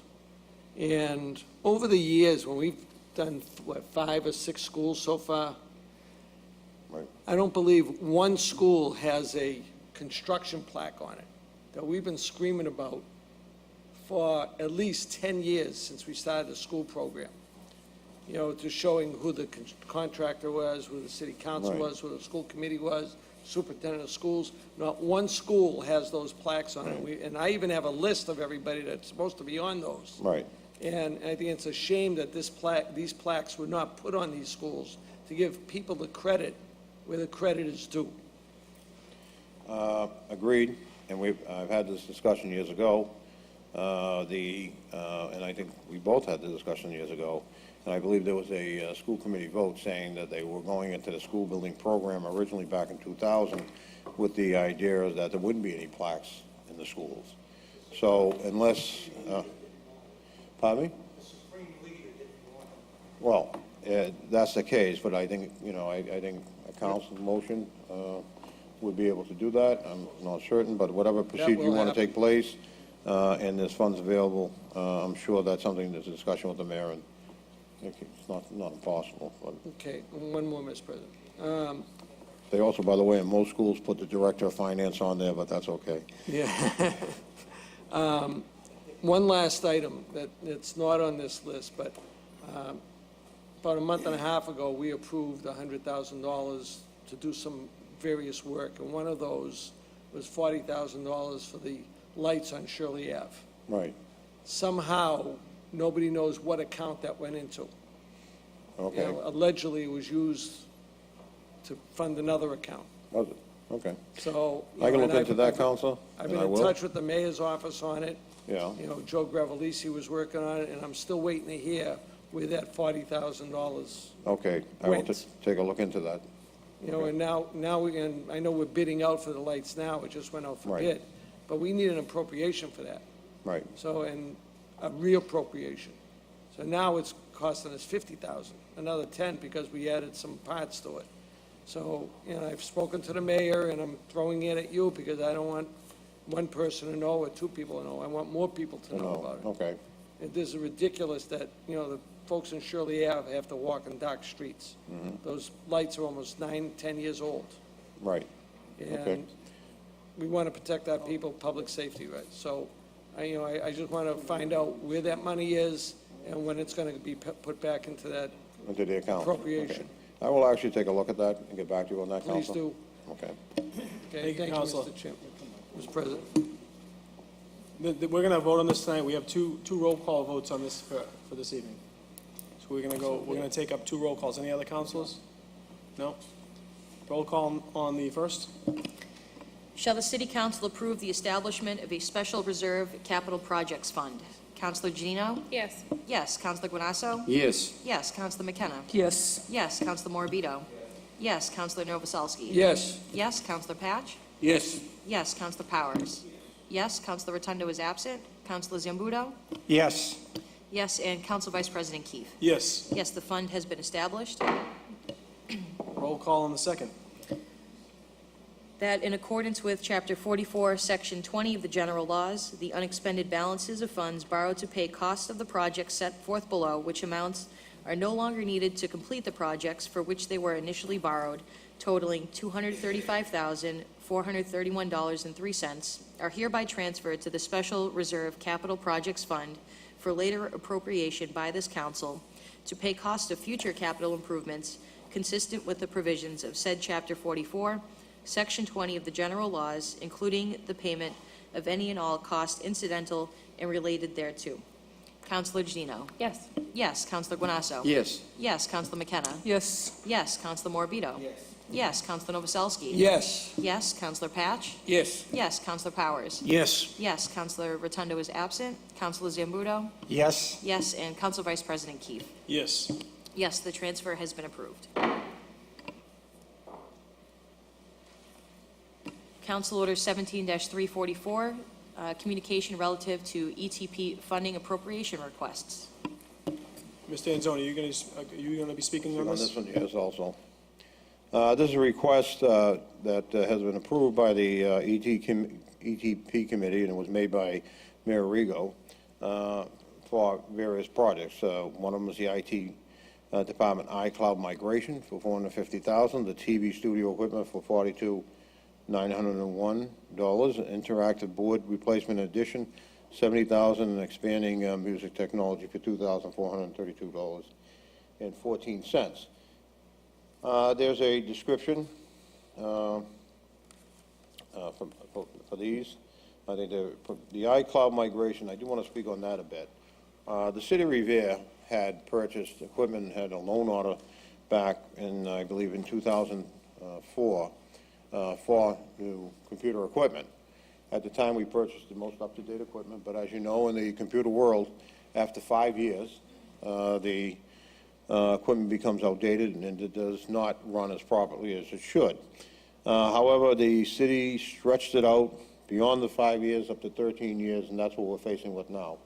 We're facing with servers that are going to break down, and we're going to crash, and we're not going to lose data because we do have the backup, but at the same time, we want to move forward. And then there are some computer programs that we need in order to do our job better, and especially in the financial departments. And the upgrade in some of the software will not run on the outdated equipment that we have. So it's holding us back. Also, what's holding us back is the fact that the new Outlook will not run on these servers. We do have security on these servers to the level that we were able to because of the dated servers that we're using. What happens is that with the iCloud, we actually are getting into now a very strong cybersecurity. So along with this isn't the total amount of the project. Some money has been appropriated in the budget, and excuse me, if you remember, or to remind you that there was some $474,000 that was put into the budget for the upgrade to the cloud. Now, there's a number of things that are in there that's moving into the cloud. This will actually be, in the end, further down, it may be somewhat of a cost savings in the future years. But if we had to do in a comparison of going with servers and going with the cloud, believe it or not, it would have cost us over the years because of the bond authorization that we went out to put out. I think just for the new computerization that we had to get, it was a $1.8 million bond issue we're looking at. Rather than bond the city, it was felt better that, as most cities and towns are doing, you put it right in your operating budget and do it on a yearly basis as you do the cloud. Because the cloud is something that is not bondable, because it's not tangent, you can't touch it. It's not something you can look at and say, "Oop, there's the cloud," but it's because it's just not allowed under the Mass General laws. So put it into the budget. This amount will give the sufficient funds in order to move to the cloud. The expectation is that if we start now, we'll be able, within a 6 to 8 month period, have the cloud up and running. We have a company that we've already looked at to do it and give us these services, and we're ready to go. And the city needs this because, again, we have a breakdown, loss of information, we will have a security problem. So there's a number of things that are being, looking into the future, a number of things that are being handled by this appropriation. But next year in the budget, there won't be any money asking for ETP funds. The ETP funds that were utilized really aren't ETP funds. What they are, they're capital cable funds. Each quarter, the city receives from the cable company that we have, Comcast at the time, gives us an amount, and it's a 60-40 split. 40 goes into the ETP fund, 60 goes into capital improvement for cable TV and like areas. There was a large amount of money in there, and it hadn't been used in a number of years. However, when these new contracts are signed, and hopefully there's one with RCN also, the Comcast, there's a fee that they have to pay at the beginning, which will reimburse these accounts. They'll have more than enough money at that time in those accounts. So this is one place we could find the funds in order to step off this project. So if you have any questions, I'd be glad to answer them. Thank you. Any councils wishing to speak? So I have brief comments. It's my understanding that there's a significant amount of money in this fund, so the city really won't be incurring much cost. We took on about half of the cloud project via the budget, and the other half is going to be paid through this ETP fund, which, like I said, just recently has been found that there's a significant amount of money in there, not costing the taxpayers anything. And if everyone knows in this day and age with cybersecurity, this will significantly reduce the vulnerability of our system. So I would be in favor, just based on that. We have to upgrade at some point and going to the cloud. I think you made Glenn DeRosa proud at how many times you were able to talk about that. Yes. Probably not knowing as much, but I'd be in favor with that in the improved in technology at the schools. So, Councilor Novoselsky? A quick question through you to the Speaker. How much money is in this ETP fund account? Well, now there's not as much as there was, but at the same time, I didn't ask that. There is an amount. Well, I don't have that off the top of my head, but there was an availability of funds letter from the city auditor. I don't have that, but that I can get for you. Are we talking over $1 million? No. You're not. Now, all this money comes from Comcast, Comes from Comcast, that's correct. based on everybody's bills that they pay into Based on them, it's the reimbursed to bills us. they pay, and there's an ETP charge on each one of the bills that was put in over 20 years ago. And that amount of money, and there's also licensing money that comes into the city once we sign these contracts.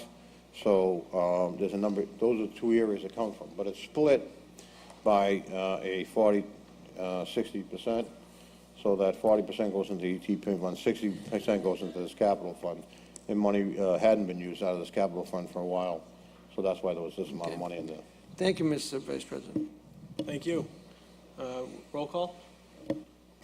Shall the City Council approve a transfer in the amount of $545,333.14 from the ETP account as follows: $450,000 to the IT Department iCloud migration, $42,901 to the RHS TV studio equipment, $70,000 to the RHS interactive board replacement and addition, and $2,432.14 to the SBA expanding music technology. Councilor Gino? Yes. Yes. Councilor Guanasso? Yes. Yes. Councilor McKenna? Yes. Yes. Councilor Morbido? Yes. Councilor Novoselsky? Yes. Yes. Councilor Patch? Yes. Yes. Councilor Powers? Yes. Yes. Councilor Rotundo is absent. Councilor Zambudo? Yes. Yes. And Council Vice President Keefe? Yes. Yes, the transfers have been approved. Thank you. Council Order 17-137, the Economic Development Subcommittee report. Thank you, Madam Clerk. We had a nice presentation from the HYM group today. They outlined a lot of what their hopes and thoughts are for the project. Obviously, the Suffolk Downs project is going to be take some time to fully develop, but it was nice to have some communications from that group. At this point, I'd like to place on file this order, and we can move on to the next one. Council Order 17-293 is the Ways and Means Subcommittee report. This is relative to a communication from the Director of Finance for a transfer from the Water and Sewer Enterprise Fund in the amount of $153,000. Councilor Powers. Thank you, Mr. President, Vice President. The Ways and Means Committee met early this evening, and It was unanimously voted that this money be approved. The money is being requested to reconstruct a water line on Fowler Avenue, which is in real difficult shape right now, and also after that to repave the entirety of Fowler Avenue. Right now, anyone that's seeing construction going on down there, that's National Grid doing what they have to do. And once this is done, it's my hope that we'll never have to go back down there and for, quite a while. And no water breaks, certainly, and National Grid will get all their work done that they need to get done. I can't see any more construction being done down there. So this is a good thing for the Fowler Avenue and for that area down there, its entirety. Most of the streets are done down there, and we've got, I think, 2 or 3 more that need to be done, and they will be done. Right now, we're up on Tapley Avenue. We're doing that section up there, and I would hope that the next area that would be done would certainly be Eastern Avenue and that whole True Street and that whole area up there. And then we'll get out of there and hopefully go into another area in the city. Thank you, Mr. President, Vice President. Thank you, Councilor Powers. Any councilors wishing to speak? Roll call. Shall the City Council approve a transfer in the amount of $153,000 from the Water and Sewer Stabilization Fund to the Water and Sewer Enterprise Capital Projects Fund? Councilor Janino? Yes. Yes. Councilor Guanasso? Yes. Yes. Councilor McKenna? Yes. Yes. Councilor Morbido? Yes. Councilor Novoselsky? Yes. Yes. Councilor Patch? Yes. Yes. Councilor Powers? Yes. Yes. Councilor Rotundo is absent. Councilor Zambudo? Yes. Yes. And Council Vice President Keefe? Yes. Yes, the transfer has been approved. Thank you. Next is the Public Works Subcommittee report. Councilor Novoselsky. Thank you, Mr. Vice President. Mr. Vice President, we had 4 items on petitions from National Grid to install new pole locations along Revere Street. That's 17-279, 297, I'm sorry, 298, 299, and 300. And the amount of the work that they want to do has nothing to do with the people on Revere Street. And right now, all this is doing is going to harass them and cause a lot of more double poles. And until such time that a repair of Fiore's of their electricity system is repaired, the committee had voted to table this and schedule another meeting next week in case the work is done by the end of this week, which was a supposition. So right now, we're tabling these until such time that National Grid does their work. Thank you. Mr. Vice Councilor President. Bonasso. Mr. Vice President, I conferred with the Chair of Public Works, and after meeting with him, determined that I will meet with the owner of Fiore's and make full determination on Saturday morning to see if, in fact, the work has been performed. I was there last week, and it wasn't performed as at this point. Thank you. Councilor Zambudo. Thank you, Mr. President. My understanding is it will be done, but the problem is Fiore's is closed on Monday. That's when the switchover should take place. It shouldn't, you shouldn't interrupt his business. Saturday's obviously his busiest day of the year, of the week. So we don't want to hurt him any more than he's been hurt all these years. So I'm pretty confident from speaking to them that it is in fact going to be completed. But I certainly endorse what the committee did. I too endorse that, and I think that the follow-up from the councilors, Councilors Novoselsky and Guanasso, will help this along. And this will be tabled until the next council meeting or in the next meeting that Council Novoselsky has. Next item on the agenda is the Appointments Subcommittee report. Mr. Vice President. Councilor Guanasso. Mr. Vice President, early this afternoon, the Appointment Subcommittee met. We had 5 applicants for different positions before us this evening. So the first being the appointment of Jana Como to the Cultural Council. That was approved unanimously.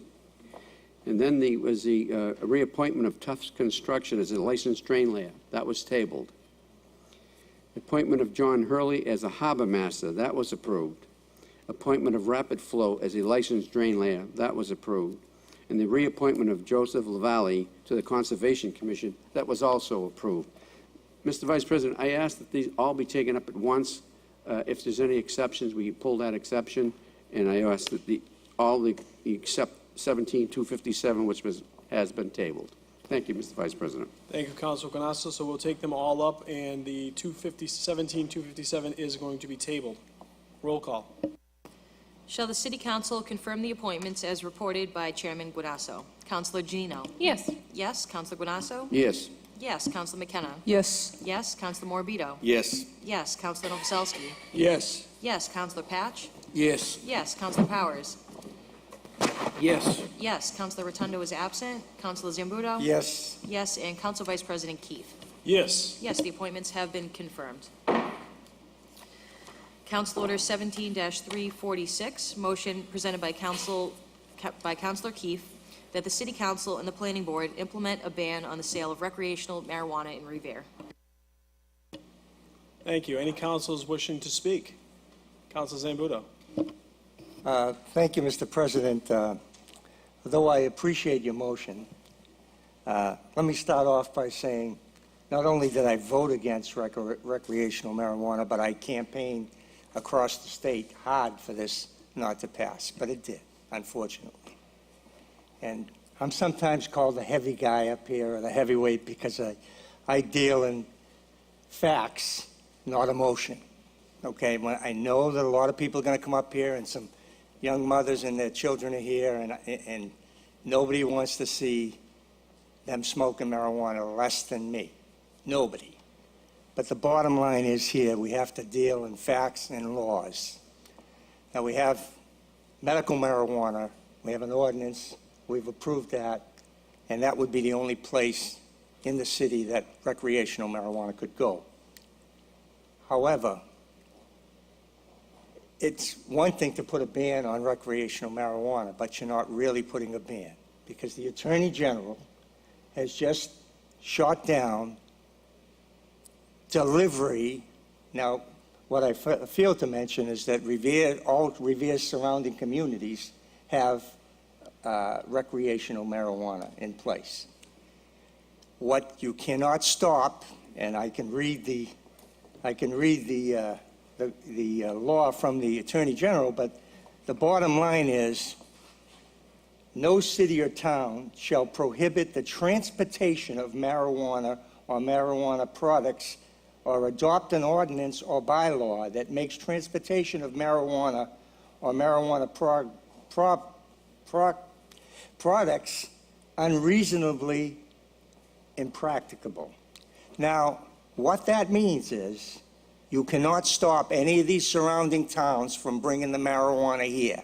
So what this well-intentioned ban would do would take the 3% that the city of Revere would get. And don't think there won't be expenses extracted when medical marijuana is distributed here. And it will be distributed here. All we would do was prevent Revere from getting the 3% revenue that you would get for selling adult marijuana. Now, I said at the outset, I'm against recreational marijuana. I tried my best not to get it. But I deal in facts and not emotions here. So I'm sure you're going to send this to my Legislative Affairs Committee anyway, but I wanted to put the facts on the table for my friends and neighbors to understand that I'm certainly not a proponent of recreational marijuana, but I have to deal in reality here and facts. Those are the facts. That's what will happen. So in essence, all this would do is prevent the revenue from coming to Revere. You can't stop the pot from coming here. Thank you. Councilor. Councilor Novoselsky. Thank you, Mr. President. Mr. President, I was kind of surprised when I saw this. I know we've been talking about it. And, I'll go with the will of the council, but it was my understanding, even before they changed the law, that there may be an issue that we've already accepted medical marijuana, basically marijuana, into our city. And I would like to see a legal opinion from our city solicitor as to whether or not, once we accept it, whether or not we can opt out of it. Because there was a gray area when I was talking to folks, the legal folks, and I would like to see what our legal person has to say about this. And I would like to see it put in committee and hear this opinion from our city solicitor. I think it is an important issue, and, I tend to agree with, somewhat with Councilor Zambudo, but I was always under the impression that from the courts, you could not ban anything. You had to allow something somewhere. Now, as Councilor Zambudo said, based on our old ordinances that we started with the methadone clinics many years ago, and we included marijuana sales, whether it be medical marijuana or recreational marijuana, we had to allow it somewhere, which we did. And they're not on Broadway, they're not on Shirley Ave, they're not on Beachmont. We made sure they were far away from the residential areas, out of sight, out of mind, in some sort. But I would like to hear from our city solicitor on what his thoughts are on this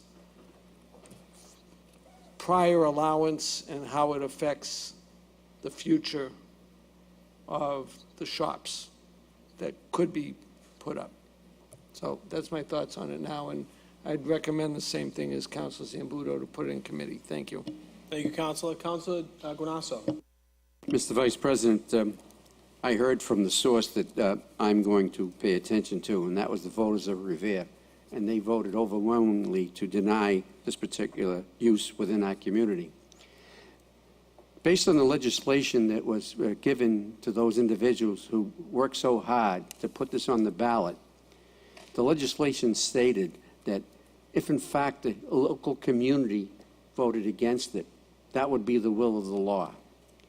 Now, all these various interpretations, they can come up with the Attorney General, and she can make all the decisions that she wishes and go and place whatever they want to do.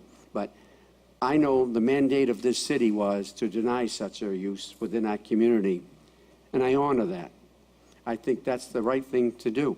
I think if this is a court case that has to be taken before the courts, so be it. I've seen many cases that we take before the courts. I was around when the Moonlight video took us to court.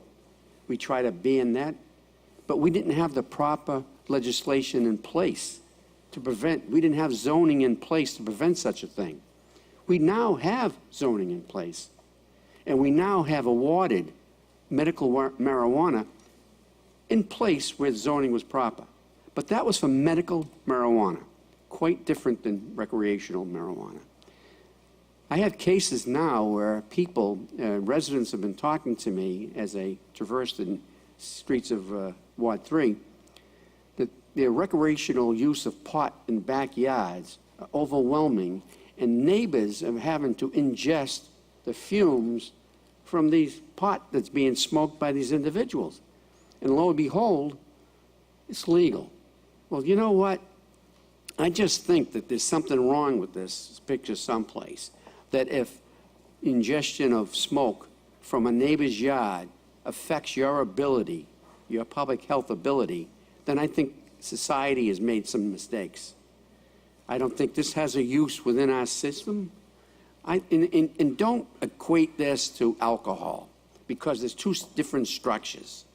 You certainly can't drink a beer driving down the street, but you can smoke a joint going down the street. Is that right? I mean, you can't have a glass of wine walking down Broadway, but you can smoke a joint walking down Broadway? Where is the society coming to? I am so pleased tonight when the national anthem was said in this audience, I looked out particularly. Everyone to the person stood up and had their hand on their heart. The disgraceful event that we saw watching the Patriots game and throughout the country, this is what the fabric of our country is coming to. We're watering down society, though, because the do-gooders and the liberal people are allowing this type of nature to take over the good, hard-working people who don't want to fight it any longer. But some of us have to fight the challenge, and the challenge is very simple: common sense. Common sense is the big, and common sense is not so common anymore.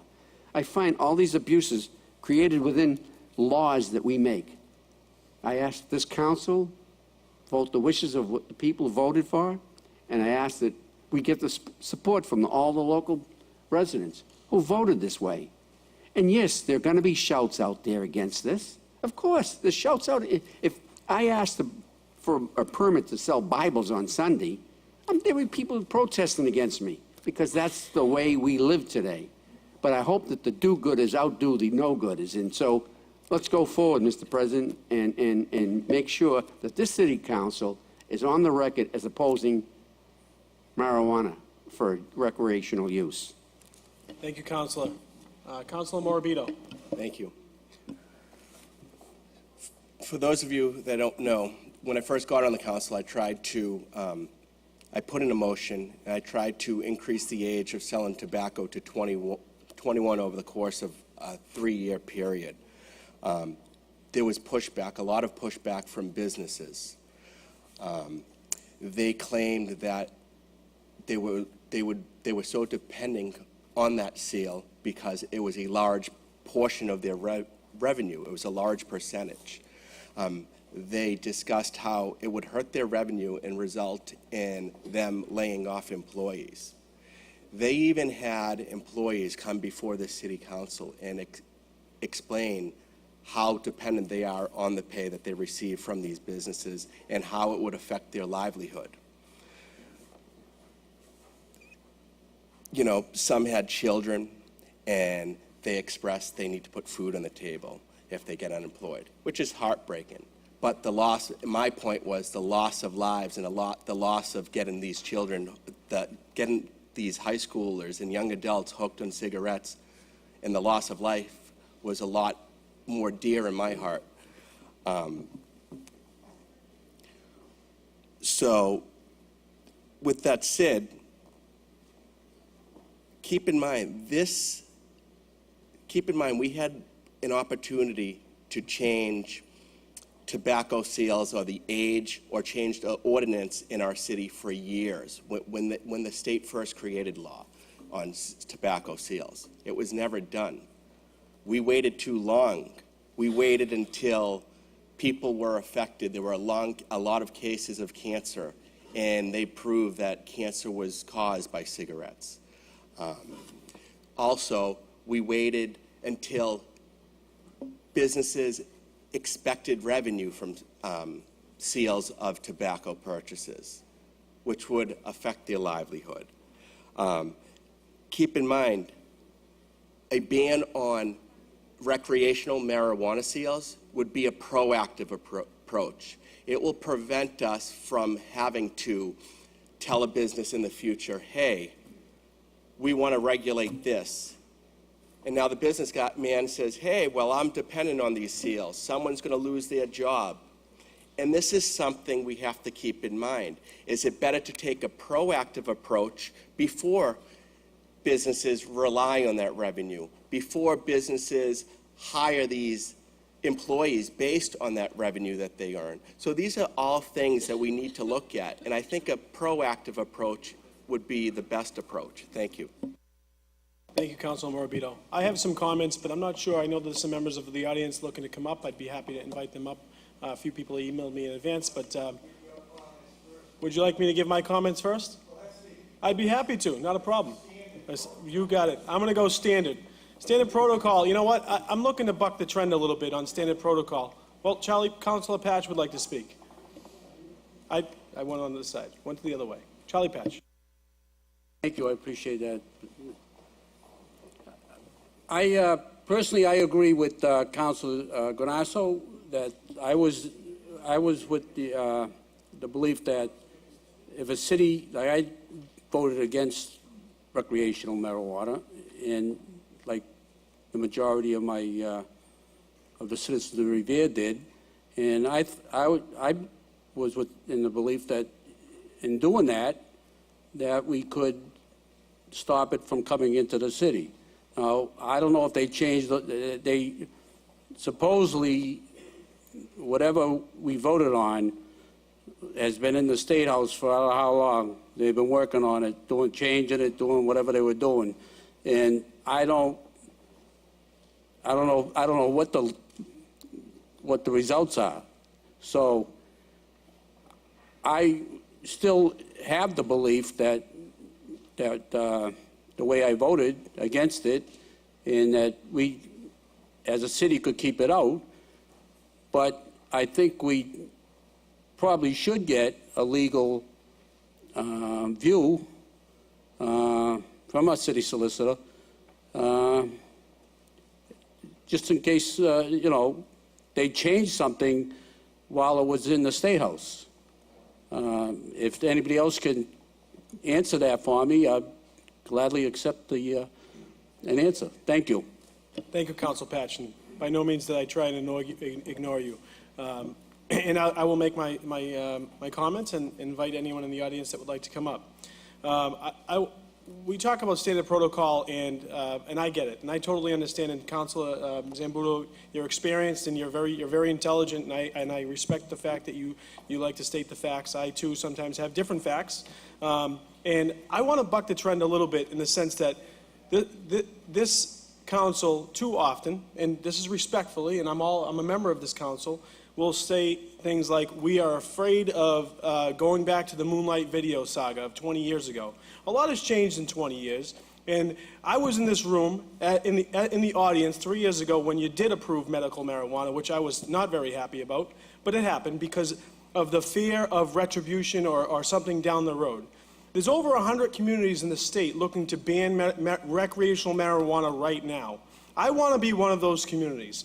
We have neighboring towns that did have their residents vote in favor of it, and they're already trying to ban it. They voted in favor of it, and they're trying to ban it. We voted not in favor of it, and we're going to try and ban it. I'm going to help try and ban it in this city. I'm sick and tired of every off-colored business trying to come into our city, Revere, because they seek vulnerable communities. They seek low-income or middle-income communities that they feel that they can get one over on. Go open up the recreational marijuana in Arlington, in Medford, in Cambridge, in Somerville. Those communities voted in favor of it. Revere did not. And we're not going to have it. And as our council is going to stand up and say that we're not in favor of it either. And our city solicitor should weigh in it. Yes, I'm not that stupid. I would absolutely ask for his opinion or their opinion. But it states very clearly in the new legislature by our state house that if a city or a community voted not in favor of it, the city council has the right to disapprove it. That's clear. There may be some new literature in there or something, another section A of 1,261, but we have an attorney, and I'm going to ask that our attorney represents us, and we ban it in this city, Revere. And if they want to do it in other cities, feel free, and we'll try and stop it. But there are zero ways to stop people from driving under the influence right now. There's no detection devices. This entire law is a joke because, like Councilor Guanasso said, we stand down too often when we should stand up. And I'm sick and tired of it. We're going to stand up this time. We're going to make some noise in the city. And you're either with me or you're against me, and that's fine. You have your opinion, but we're going to stand up. So now I will invite anyone in the audience that wants to come up and talk. Excuse me, Mr. Yes, Councilor Zambudo. I think I have since I spoke first. Councilor Zambudo, go ahead. With all due respect, and I appreciate your passion, I get passionate of a lot of issues up here. I don't appreciate my facts being questioned as not facts or alternative facts. Facts are stubborn things. Facts are facts. I deal in facts. If I thought for a minute we could ban recreational marijuana and protect the sale. As I said in my earlier statement, all you would do by banning the sale is keep the revenue out, but the marijuana would come from the surrounding communities, and you can't stop that by law. I'm not looking for a debate. I appreciate how your position on this. My position was stronger than yours, I would dare say, when this was on the ballot. I worked hard, really hard. I was terribly disappointed that this thing passed. It was a real blow. So anyways, I really think we need this to go to committee. We need a city solicitor's opinion. We need to review this law, and maybe, just maybe, the Attorney General is wrong and we can find a way to get around what she says. But if we can't, I can't support blocking the revenue coming in here when the pot's going to come here. You get it? Thank you, Councilor Thank Zambudo. you. And I'd like to invite anyone in the audience that would like to come up and speak. If there are a number of people, we'll keep it, try and keep it short, under 1 minute. Ms. Ty, school committee woman. Yeah, Carol Ty, 51 Endicott Avenue. Well, I'm here, and I don't think I can stay within 1 minute, but I'll make it as brief as I possibly can. You've listened to me before when it was a medical marijuana issue. I was very much opposed to that, and I was there representing Revere Cares. And Revere Cares is the Substance Abuse Coalition. We're trying to keep our kids safe from drugs and alcohol, and so there will be people here today who are doing it. I'd like to address first Councilor Zambudo's motion. I have read what the Attorney General said, and my idea was, as I interpreted it, that yes, you could not ban the transportation. I'm not naive. I do not believe we can put up a fence around Revere and that people will not come in with it. I do agree with that. But I do think it's dark money. And I do not want to be a part of that dark money. I don't think I can understand why the council was in favor of the medical marijuana, because that's slightly different. That, if it can keep people from pain, keep people suffering from cancer, I have seen how it helped people who are suffering from cancer. And so I certainly was not opposed to that, but I was opposed to it being sold in Revere simply because I thought that was a slippery slope. That if we start with a medical marijuana, then we will go on to the recreational marijuana. I still understand that that the Attorney General banned the transportation to a facility. I do not think there was a ban on somebody carrying it in and out. We don't have enough police that we can stop people from doing that. I understand, as I have been reading all along, that if the community voted against the marijuana law, and happily, I must say that I was surprised that Revere did, and I was very happy. But I learned later that I should not have been so surprised.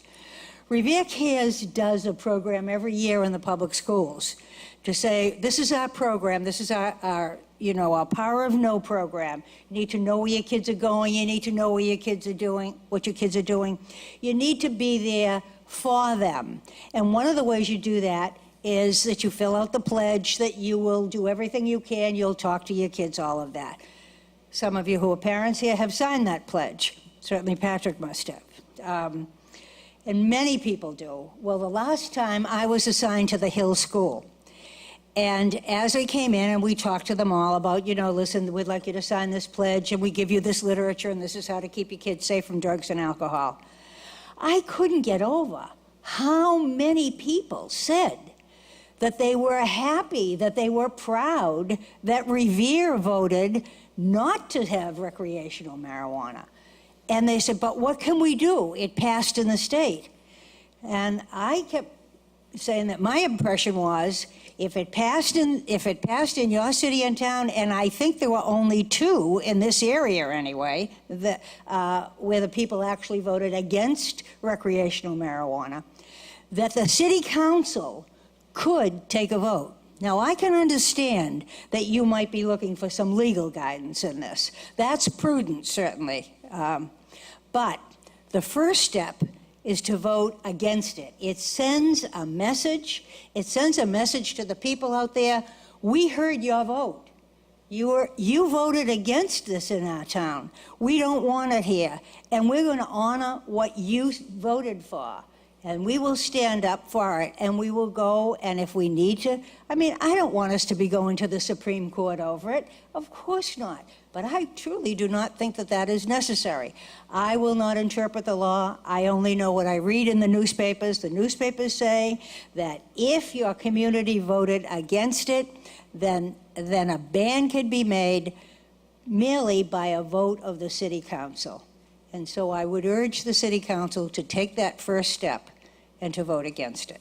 Thank you. Thank you. Name and record? Okay. My name is Karen Caldwell, and I live at 95 Stanton Ave. I grew up in Revere. I graduated Revere High. And in the years since, I earned a doctorate, a medical doctor. I work as a primary care physician. And I wanted to use this opportunity to express my concern about recreational marijuana on the youth of the city. And my concerns are based on a New England Journal article from 2014 on the adverse health effects of marijuana use. What I took from this article is that marijuana use by youth is out in the community. They estimated 6.5% of seniors, and they said they think it's an underestimate. They talked about marijuana on the developing brain, which takes up to age 21, has more powerful effects. And the things that they listed with an overall level of confidence of high as to the adverse effect of marijuana include addiction to marijuana and other drugs, diminished lifetime achievement, motor vehicle accidents, and symptoms of chronic bronchitis.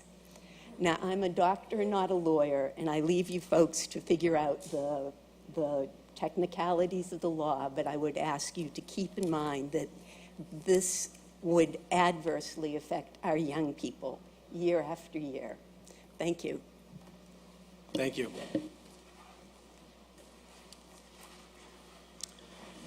My name is Daniel Francione. I live at 109 Leverett Ave, Revere.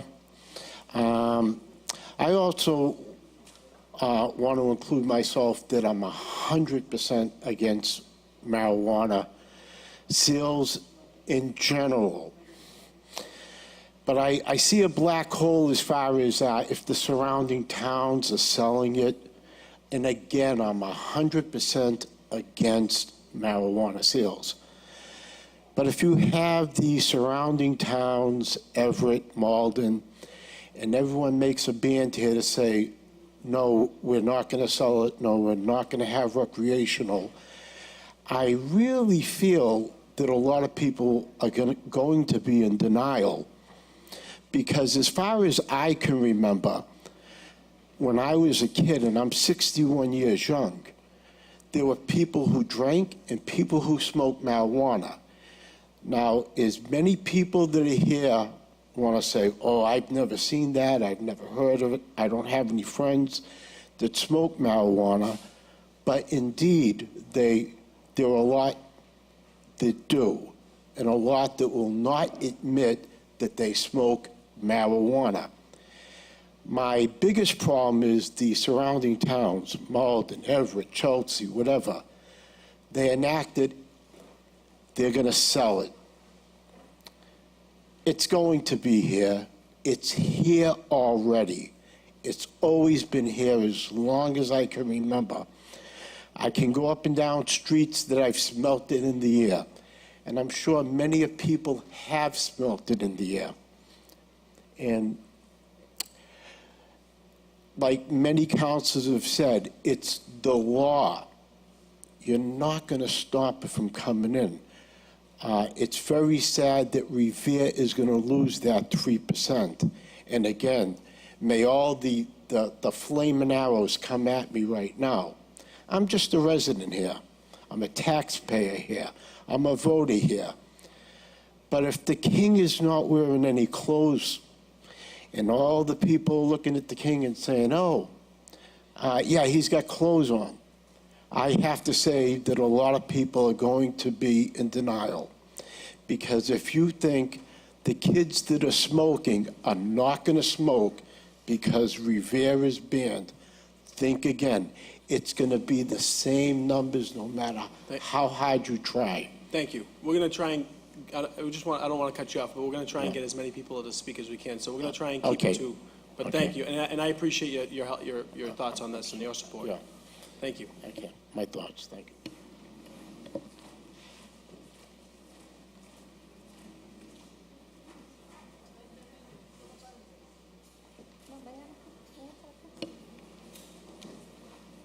Good evening, councilors. My name is Viviana Catano. I'm a staff member of the Revere Cares Coalition, but most importantly, I'm here on my day off because I'm a homeowner in Revere. I live on Mountain Avenue. I'm raising 2 children, and tonight I am joined by a new parent group. They're called Revere Parents in Action. They have participated in the Parent Leadership Program to learn how to advocate for their needs of their children. So they have come here and they would like me to share with you some points. So first of all, Councilor Morabito, thank you so much for your words. That's the first thing that I am most concerned about, and my main point tonight is about what happens when you let an industry in your town. Once an industry has a clause in your town, it becomes very difficult to then regulate them for the best interest of the public. And as Morabito was saying, we have fought in this community for 3-4 years against the predatory tactics of the tobacco industry. They use flavor products so that they can attract these kids, so they can attract the youth in Revere. Why? Because they want profits. And we have not been able to pass a flavor ban in this town because every time we try to do something proactive, pro-health for our kids, guess what? The industry has resources and they come and they fight. Meanwhile, I am a parent at the Hill School, and I have to walk by the flavored tobacco litter every single day. I challenge you to come walk with me to the Hill School and tell me if you don't see grape flavor, banana flavor, and I'm a parent in prevention, and I know what that means. I know that's the industry trying to addict my child. And what I don't want now is to have that tobacco, that flavored tobacco, joined by a little wrap for a cookie, a marijuana cookie wrap, or a marijuana candy edible, because this thing is Rice Krispies, popcorns. This is not just about smoking, folks. This is about brownie wraps. This is about Rice Krispie treats. This is about lollipops. And I don't want to see that stuff littering Broadway, because as people say, they're gonna buy it and it's gonna spread all over the city. So thank you, Morabito, for saying that. I also wanted to, people were talking about the law, and I very quickly want to fill you in. The industry was the one that put forward this language, and they put this language forward in their best interest. The language has now gone to the state. Our own representative, Rosalie Vincent, you can invite her here to speak about this issue, because she was part of the committee that reviewed the law and says this is the law that's actually going to be put forward. So the state has now released under the House Bill 3818 that states, communities that oppose the November 16 ballot question can unilaterally ban marijuana establishments within their borders. So if you're looking for the law, again, that's House Bill number 3818. This was, before it was very fuzzy. It wasn't clear what power communities were going to have, whether there were going to be lawsuits if community says no. But now the state has said, okay, let's clarify this. And for communities that said no, you now have the right by your council, our guardians of the city, to say no. So please look that up. Also, I am very excited as a resident because I've been hearing some really wonderful things from the mayor and from those of you who work on our economic development, that there's some really exciting prospects happening for our city. For example, I heard that the mayor is working with Marty Walsh to possibly put a bid for Amazon where Suffolk Downs is, that you guys are trying to create a tech district where NEPCO is, and I'm really excited. That's the type of business revenue that I want to see in the city, something that makes our city thrive, that makes our city shine. And I ask you, councilors, please, for 3% tax sales, let's not sell out on a product that profits on people's addiction. Yes, people I agree with you. People are going to use it, but we don't have to take the addiction money. We don't have to let an industry that is then anytime we're going to try to do backtrack, they're going to fight against us.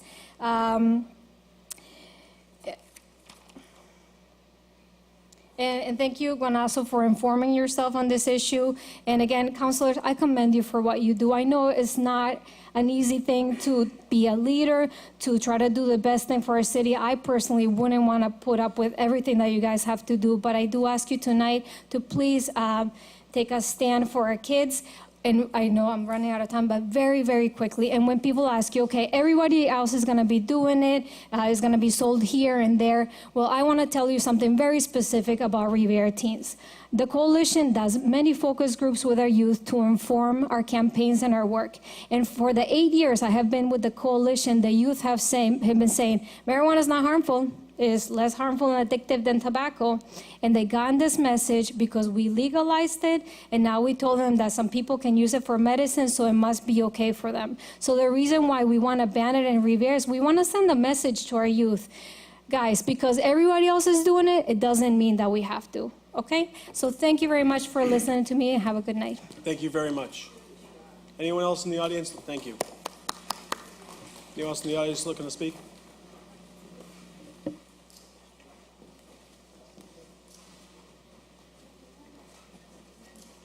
Doing? State your name and Not to worry about we all know you, but for the Pastor audience. Tim Bogerman. I live at 40 Winthrop Avenue, and I'm a pastor here in Revere at the First Congregational Church. I just want to remind all you counselors, I thank you so much for representing us, and I heard some of your comments already. I have had times where I've opposed you, and I've worked with you, and I know this is not easy what you do. You do hard work here, and I appreciate all that you're doing. I just want to ask you to remember to represent us. This is a city voted against this. We had about 1,000 votes or more against this in our city, which means that it comes from what I understand, it goes to you as a council. I think this has been said, but reminding you, we voted against it. I have kids in the city, and I know young people that I care about that are affected by this. And we ask that you represent us on this. And I ask that you would consider, as you vote today, as you consider this today, I know there's legal ramifications you're concerned about, but that this matters, this vote today. You are speaking for us, and we're asking, since we are a community that voted against it, please do this and think about families, children, and communities that are affected, not only in our congregations, but in the families that live here. As has been said so well already, that we care about the city, and we believe there's a future we have that can be great. And we're just asking you to do so. Thank you for your time, for your concerns, and Councilor Zambudo, thank you for also stating your concerns as well. We may disagree many times, but I appreciate you care about the city, and I do as well. And we want the best for us, and ask that you represent us today in the vote that was made in Revere. Thank you so much. Thank you.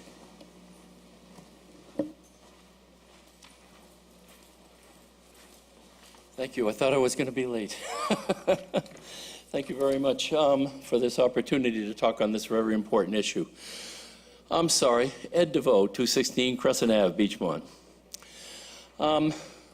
Obviously, I'm not in favor of permitting recreational marijuana here or stores at this point in time. For many years, the city's been trying to overcome a stigma of its past. Many people in the city are working tirelessly to move the city forward and shape an image of a city that's healthy, vibrant, and a multicultural community deserving of more admiration and praise than it really gets these days. And we all know how hard that is for Revere. Although marijuana is legal and the city zoning ordinances will keep the stores contained in a somewhat isolated area, I believe strongly that it will set us back a few steps in rebuilding the city and its reputation. Rather than set up recreational marijuana stores, we need to work to bring other clean, wholesome businesses to the city. As voters in Milford put it, protect our children, provide greater public safety, and safeguard the integrity of our community. I would venture to guess that if prostitution were legalized in the state, you all would definitely not be in favor of that. So I'd say, let's apply the same standard to this issue. Although it's not as bad as prostitution, it's still an important issue that we need to vote on and make sure does not take place. We need to apply the same standard. It may not bring in money, but it's worth it when you consider the image it portrays to the city. I'm sorry, it may bring in money, and forgive me, because that's one of the things many proponents say. The 3% tax, it's going to bring in a lot of money. Well, if it brings in money, what's the cost of that money? What are going to be the issues that come about there? What are going to be the additional costs associated with marijuana and the issues that go on there? When you look at, the fact that we've been able to corral it in an undesirable area, well, the fact that it is in an undesirable area, I think is going to create problems. Problems for our public safety, who we need to put in other locations. The other thing, we already have a high percentage of alcoholism and drug abuse that adversely affect our community and strain the limited resources available to address the problems and the issues that come along with them. Why do we need to add recreational marijuana to the mix? I've tried to think about what good will come from it, and as I mentioned earlier, the only thing I can think of is the additional revenue. Proponents say that there will be money to address existing social needs and issues. I haven't heard anything, and if it were to happen, we want to make sure that every penny that comes into this city from medical marijuana or recreational marijuana, or medical for that matter, should go to recreational use, educational use, the use to help people who are, drug abusers who are fallen ill to that illness and that disease. But what about the additional costs, as I mentioned earlier, that come with the sale? What are they? How much other revenue will be needed to address these costs? Will there be enough left over to address existing social needs? Do you have the answers? I don't know. Maybe you do. But those are the things that I think we need to think about. In the end, I think it's too early for Revere to consider allowing the sale of recreational marijuana. There are still too many questions. I don't think the money to be gained at this point will be worth the pains and the problems that will come with the learning curve that will be experienced by communities that approve it now. We don't need to be pioneers in this venture. We should wait and watch, and maybe at some point in the future, re-examine the issue and give it some thought. But we don't want to go there now. Thank you. Thank you.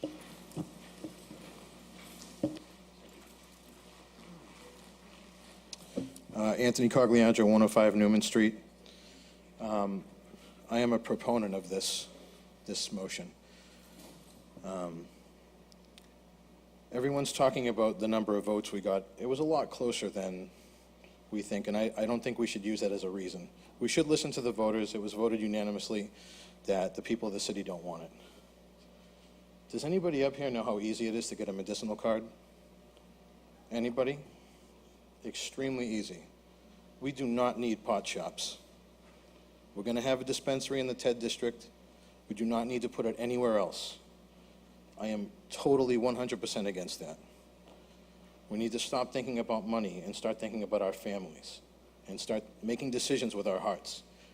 I'm a father and a teacher in this city. And over my dead body, are my students going to show up smelling like that or with the ability to get it so easily? So I ask you all to please hop on board with Councilor Keefe's motion here. And if you need a sidekick, you said you'd be the champion, I will strap on a cape and I will be right next to you. Thank you.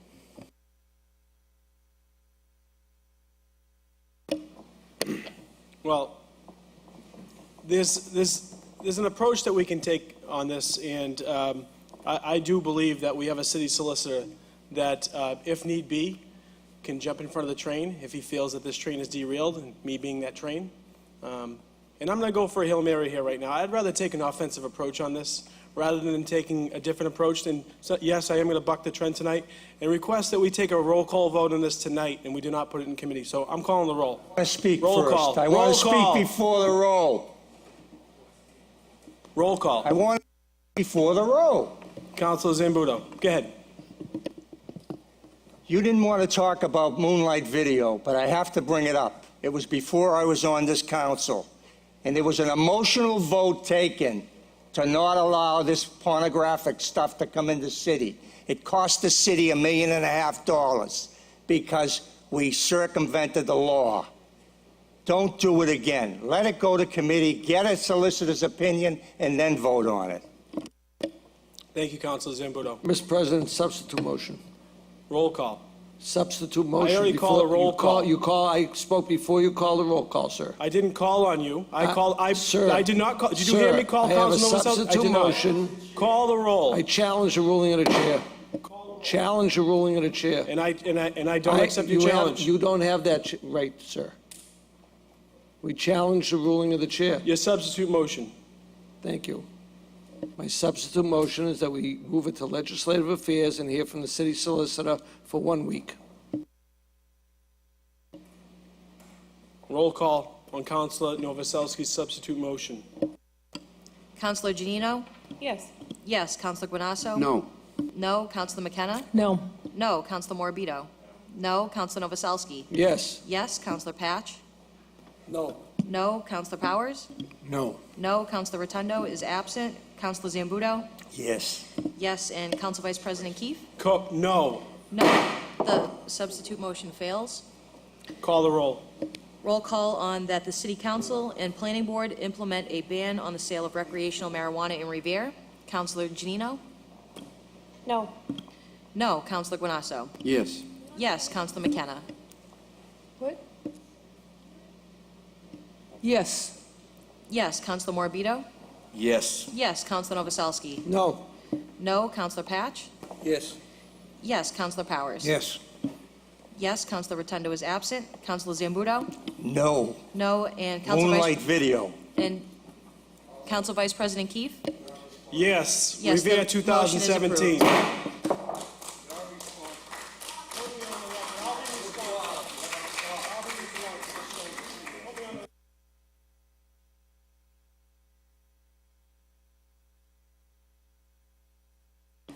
Can I just make a point of personal privilege, Counselor? Councilor Janino? I state just your think point. it's really unfortunate that we didn't have the opportunity to discuss this with our solicitor, because I believe that you didn't get to really hear the true opinions of some people on this council, because there are people that would have happily supported it, but due to lack of knowledge from our city and what's going on, weren't able to explore it and really handle it at its fullest capacity. And it's really a disservice to our residents that we can't take that duty as our job to really explore a situation and find out what we can. And it's frustrating to me because I don't like to rush things through up here. I want to take my time, I want to examine it, and I want to do it right. And it's frustrating because I didn't speak because I thought this would definitely go to committee and I'd have an hour to talk, because I'm sure there are hundreds of people in the city that want to talk about this that couldn't be here tonight and that didn't know it was going to be pushed through tonight, because we send everything to committee. So it's frustrating to me that those people aren't going to be heard and that I didn't speak because I thought it would definitely go to committee. And it's frustrating, but I respect it. I respect your Mr. opinion. Vice President. I respect your opinion. Can I will- offer a point of information? Council Guanasso. Moonlight video was brought up, Mr. Vice President. I was a member of the City Council when that occurred, and just two different issues. Number one, we voted as a council to vote against that location while there was a application in progress. So that was an action already in place. So what we did was we zoned while that was in place. The application was already in hand. We can't do that. The case now being as it is, we have the TED district.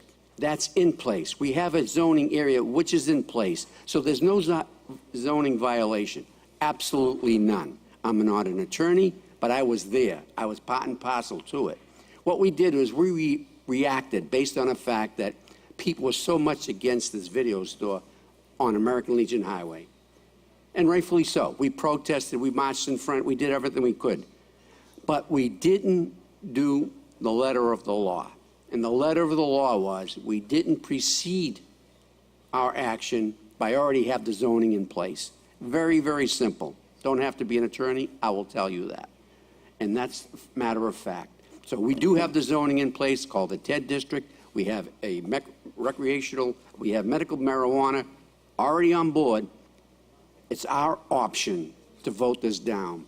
And it was through the legislature in their wisdom that they so clearly stated, by allowing a petition to go before the electorate, by stating that if a local city voted against it, that's the will of the people, then it's up to the Revere City Council or any council thereafter to vote the manner of which they want to do, but they have the right to deny it. Very Thank you, simple. Thank you, Councilor That's a matter of Grasso. law. Thank you. Moving. Council Order 17-347, motion presented by Councilor McKenna, that the mayor request the Beachmont MBTA station to install trash barrels inside of the station and next to the newspaper racks. Further, that the DPW install a trash barrel across the street from the station at the bus stop. MBTA users are constantly littering this area due to the lack of trash barrels in this area.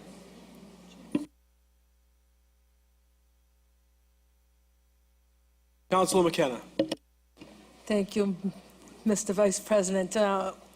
We have the Beachmont Improvement Committee and all the businesses on board cleaning up Donley Square. And I just feel that the Beachmont MBTA station needs to improve their good neighbor policy and chip in and help us clean that square. So I'm asking for barrels at the Beachmont train station and across the street at the bus stop. Thank you. Any other councilors wishing to speak? Motion to approve? Council Order 17-348, motion presented by Councilor Guanasso, that the City Council award a certificate of appreciation to Albert J. Terminello Jr. for 50 years of dedicated service to the Revere League of Special Needs by making a better life for Revere's special citizens through education and social events. Councilor Guanasso. Mr. Vice President, I will save my comments for the night of the award. Any other councils? Councilor Janino? Thank you, Mr. Chairman, Mr. President. I just want to support my colleague's motion. I think it's a great motion on behalf of a very deserving individual, and I also will save my comments. Thank you. Councilor Novoselsky. Thank you, Mr. Vice President. Mr. President, I think there's an excellent choice and an excellent call by Councilor Bonasso. Al Terminello has been my partner with the Revere Veterans Committee for the last 15 years, and I'm proud to call him my partner, and I look forward to seeing him getting the citation. Thank you. Thank you. Any other councilors? Motion to approve? So ordered. Council Order 17-349, motion presented by Councilor McKenna, that the mayor request the DPW to investigate the cause of the backups in the bathrooms at the Revere Public Library. Backups are occurring 2 to 3 times per week, and especially during heavy rains. Councilor McKenna. Thank you, Mr. Vice President. So it was brought to my attention that the bathrooms in the library are backing up 2 to 3 times a week, but no one's saying anything. So it was brought to my attention. I guess a couple of years ago, they had put a camera down the drains to see if it was tree roots, and it wasn't. What's happened is, and I talked to Nick Rystrom, that what happened is that when they did the sewer line, they did it in a right turn. So what happens is that water's not getting flushed down the drain in a straight angle. It's getting caught in the right angle that's part of the drain. So Nick said it's an easy fix. So I'd really like the city to investigate and see if this could be done. Thank you very much. Thank you, Councilor McKenna. Any other councilors wishing to speak? Motion to approve? So moved. Council Order 17-350, motion presented by Councilor Patch, that the City Council order to a public hearing the attached proposed amendment to the revised ordinances of the City of Revere, an ordinance relative to the feeding of wild animals, wildlife, and birds. Councilor Patch. Thank you, Mr. Vice President. I had a person call me with a complaint about hundreds of pigeons on the roof. So turned out there was a person feeding, the neighborhood was feeding loaves of bread every day with in his driveway. Then it turned, I put a complaint in with the inspection services, and there's nothing in the ordinance, our ordinance, that prevents this type of feeding. I know I'm not against bird feeders. This is, what happened was, this progressed to, there was a rodent problem that developed in the area. So I've been dealing with rodent problems in my ward, as my fellow ward councilors will probably agree with me. It's been a problem throughout the city, and I believe this is one way to stop it. If it's a small way, but it's at least a start. I mean, in the old days, everybody used to feed the birds, and but today we have to deal with the rodents, mainly because the city cannot bait areas like they used to when I was younger. So, anyways, this will go to a public hearing, and it's taking from ordinance from other cities that prevent it. And like I say, you're still going to have your bird feed in the backyard, but for going out and giving the animals a loaf of bread every day, it just, to me, you're creating a problem for the whole neighborhood. Thank you. Thank you, Councilor. Councilor Novoselsky. Thank you, Mr. President, and thank you, Councilor Patch. I have received the same complaints down in my neighborhood, and not only is the birds, the pigeons, are disease-carrying rodents themselves. Bringing the four-legged rodents around is just enhancing the problem. I don't know where they got $490 for a fine up to, but I think it's needed. I'm just concerned about enforcement. I know we give two departments authority over this, but I just hope that they take it seriously, because there are a lot of ordinances we have in this city that are not taken seriously, that we put into effect. And I feel very badly about that, and I just don't want things like that to happen. I want things enforced. We put them there for a reason. We want them protected for a reason. So thank you very much. Point of information, please. Council Patch? Yeah, on that matter of the fine, it says any person violating any provision of this chapter should be liable to a fine not less than 25 or more than 490. Nobody's going to get on there and get a fine for $490. But if somebody gets the $25 fine and keeps feeding the birds, you're going to go up and up and up until they get the message. Thank you. Councilor Janino. Thank you, Mr. President. I think this is a great motion on behalf of Councilor Pash, and I have to applaud him because it's not something that someone would think of in order to target this issue, but it's really quite genius. This is a huge, huge issue in the city, and it's affecting every single neighborhood. I know, Councilor Keefe, you're dealing with it in Ward 4 up in Reservoir Ave, in that area. It's terrible, especially when we develop these new developments like building the Hill School. When we break ground on any large development, even baited properly, you're still going to have that issue. If your neighbor's doing construction on their house, you're going to have that issue. It's just the nature of the beast, and we're struggling in the city of Revere with it, and so are our surrounding communities right now. And I think any little measure that we can take to help prevent it is a great measure, and it's something you might not even think of. If you're throwing stale breadcrumbs out to feed the birds, you're not going to think about rats because it's something you might have been doing for 20 or 30 years. But it's really a smart motion on behalf of Councilor Patch, and I know as my ward councilor, I appreciate it because even my area is inundated with them, and my neighbors are facing it. I see rodent trucks up my street every other day. There are several of my neighbors that are dealing with it right now, and it's something we need to address, and I hope that this might be a small step, but it's one in the right direction. So thank you, Councilor. Councilor Guanasso.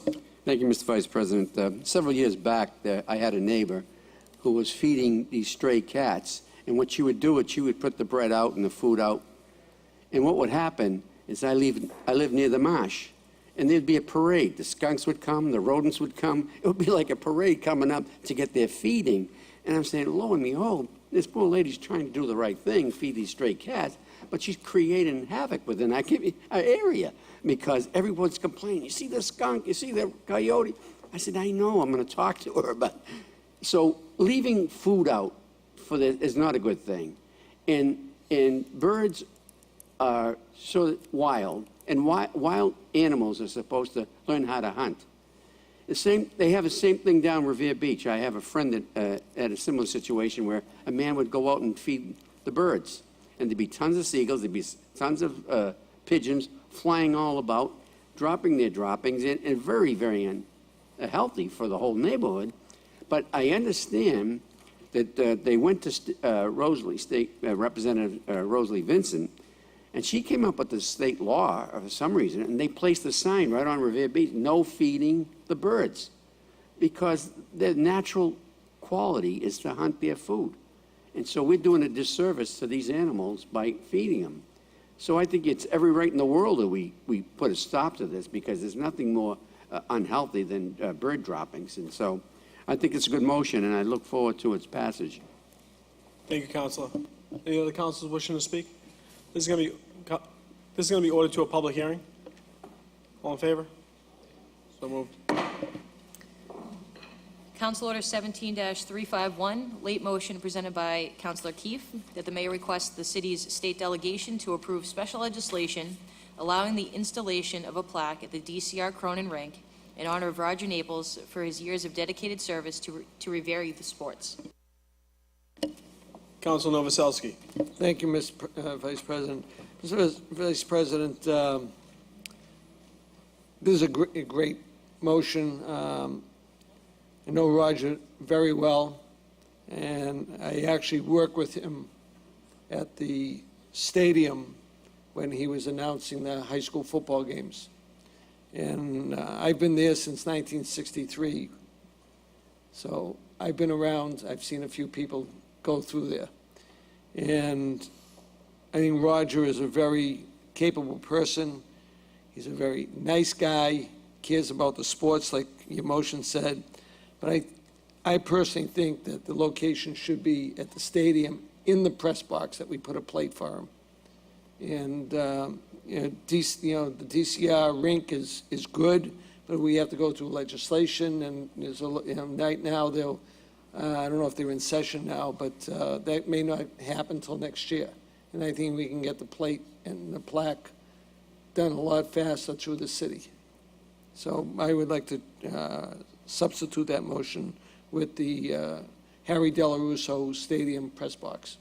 Thank you, Council Novoselsky. So that would be, since it's my motion, we could change that to the press box at Harry Delarusso Stadium rather than the DCR rink for the timeliness of it, but also the activity that Mr. Naples had there. Councilor Guanasso. I wouldn't hold down on that for a second. All due respect to my dear friend from Ward 2.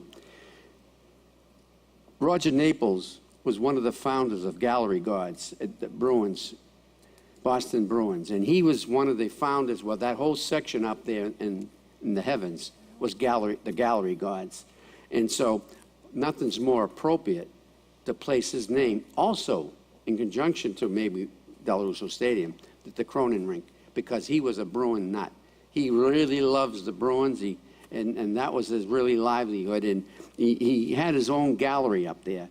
And so they were known as the Gallery Gods, and for years he's been renowned. All of the Bruins players knew of him. They all welcomed him into their home, into their friendship. So I think it's a great honor being placed upon him. I understand now he was hospitalized for a few weeks, but he's now back in good spirits. He's back home, I believe. And so I think this is a great motion to honor and respect the man who really brought a lot of good prestige to our city, because I remember reading the Boston newspapers and saying all the good things that Roger Naples did in reference to the Gallery Gods. So that's because it was the cheapest seat, and everybody was available to everybody, and so it was just a great tribute. Thank you, Mr. Vice President. Thank you, Councilor. Councilor Powers. Thank you, Mr. President. With all due respect to my colleagues and their opinions, I think to put it in the press box, it would not be seen by that many people. And that is the purpose of a plaque. Roger Naples worked for probably 35 years at the Recreation Department in the city of Revere. And by all accounts, was very popular, did an excellent job. I don't think you would find another area in the city, maybe outside of City Hall, where more people would come into a building, children, adults, etc. And I think that something like that, again, with all due respect to my colleagues, belongs in a place where it's visible continually to the general public, and I think that no other place than the Recreation Department on Beach Street could be more appropriate. Thank you, Mr. President. Thank you, Councilor Powers. And Councilor Janino. Thank you, Mr. President. I have an idea, and my gears were turning as I'm listening to you speak. What if we offer a citation before the Thanksgiving game at the stadium so everyone can be there and be present, but still put the plaque up at a later date at the DCR? Good point. Mr. Naples has received a citation recently in the last few years, so we have given him that recognition already, which has been very, very deserved. And Councilor Patch, it looks like Mr. Naples is very popular. Well, that's what I was going to say. Maybe we can cut up the plaque, and but I tell you, Roger, I got another spot. I mean, because Roger, back in the late 50s, 60, when I was probably going into my teens, I was a member of the Columbian Squires, like a Junior Knights of Columbus, and Roger was a mentor, along with other fine gentlemen, and that was at the site where the senior center is now. That was the Knights of Columbus. So I could go on. I mean, we can't put it at Hill Park anymore because that's gone. He was a great pitcher at Hill Park, an announcer at Hill Park. I mean, he's done it all, and he's a great guy and a great man. And whatever you decide, I'm 100% for. Thank you. Councilor Zambudo. Thank you, Mr. President. I think, if I'm not mistaken, it's either today or tomorrow is Roger's 97th birthday, is it? October 1st, yes. October 1st, he'll be 97 years young. So we got to wish Roger a happy birthday. Roger's a legend. I mean, everybody, for me, he swore me in I took the class for the Knights of Columbus many, many moons ago. I don't want to say how many years ago, but quite a few years ago. And he is just, he's an institution. And whatever we do for him, it's not enough. Thank you. Councilor Morabito. Thank you. I've known Roger since I was a little kid. My dad was a barber, and he used to go to his shop and get his hair cut. Over the years, they've developed a relationship. Even when Roger was unable to leave his house for specific reasons that I'm not going to mention here, my father would go to his house because he was such a guy, he respected him so much, and he was such a kind man to my dad. My dad would go there and cut his hair for him when he wasn't able to leave his house. And I got to know, when I entered politics, I got to know Roger Naples as an avid supporter of Revere, and he just always left his mark in Revere, and he will continue to do so as long as he can. And whether it's in a box office or if we light up his name in bright lights, it's well deserved. Councilor McKenna. Thank you, Mr. Vice President. I have to agree with my counselor on my left, Councilor Powers. I worked with Roger at the Youth Center for years. He was there. I've got all autographed. He used to bring me in autographed pictures from Bobby Orr, Terry O'Reilly. But I think he made his mark in the Parks and Recreation Center. So I think that would be a great idea for people to see, where he worked. And you have a lot of people going in there. It's not hidden. So I do agree with Councilor Powers on that mention. Thank you. Thank you, Councilor McKenna. As the maker of the motion, I would just, I guess, if we can clarify it and have a plaque in his honor for a location to be determined through the mayor's office. and we'll decide. And I can tell you that I received a number of emails from friends of Roger, and I was able to see, along with Council Zambudo, Roger the other night. We're all brother knights. And he's in great spirits. He will be 97 years young on October 1st. And I think that this would be an unbelievable way to show our appreciation to him.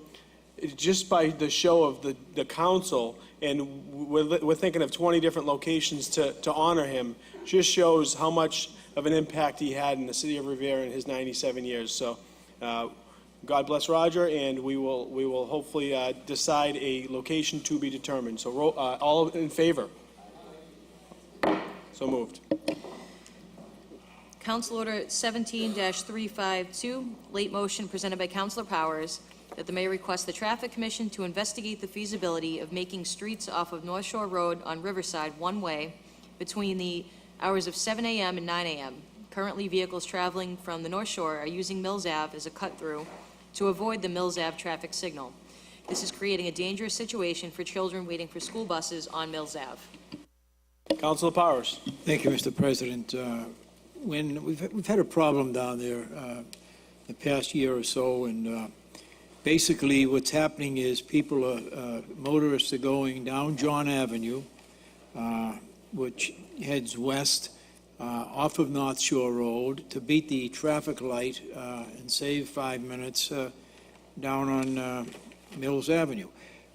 Problem is that we have school buses going down there in the morning. And they pick up the kids for some reason on the opposite side, not on the sidewalk where they were picking them up a few years ago. And we don't want to have a serious accident down there. We don't want to have some child seriously injured or worse. And I think that similar to what we have on Sagamore Street, do not enter 7 to 9 a.m. And have some enforcement down there, so the people that ignore that, we send a strong message to them, and perhaps that'll cut down tremendously on the people that are using that as a cutoff. Thank you, Mr. President. Thank you, Councilor Powers. Any other councilors wishing to speak? Come in the audience. Eric Lampadecchio, 43 Tapley Avenue. I grew up on Mills Avenue. I've lived there for about 25 years. My family is still down there. On a busy day, you might see a maximum of 50 cars, and this traffic issue is really getting out of control down there. The gridlock on 1A is forcing a lot of folks to use the cut-through streets and shoot up Mills Avenue. For the first time ever, we had a car accident on Mills Avenue about 6 months ago. That's unbelievable. It's unprecedented. This motion needs to pass. Thank you, Council. Thank you, Council. Thank you. Any other councilors? Motion to approve. Oh, and we also, motion to approve?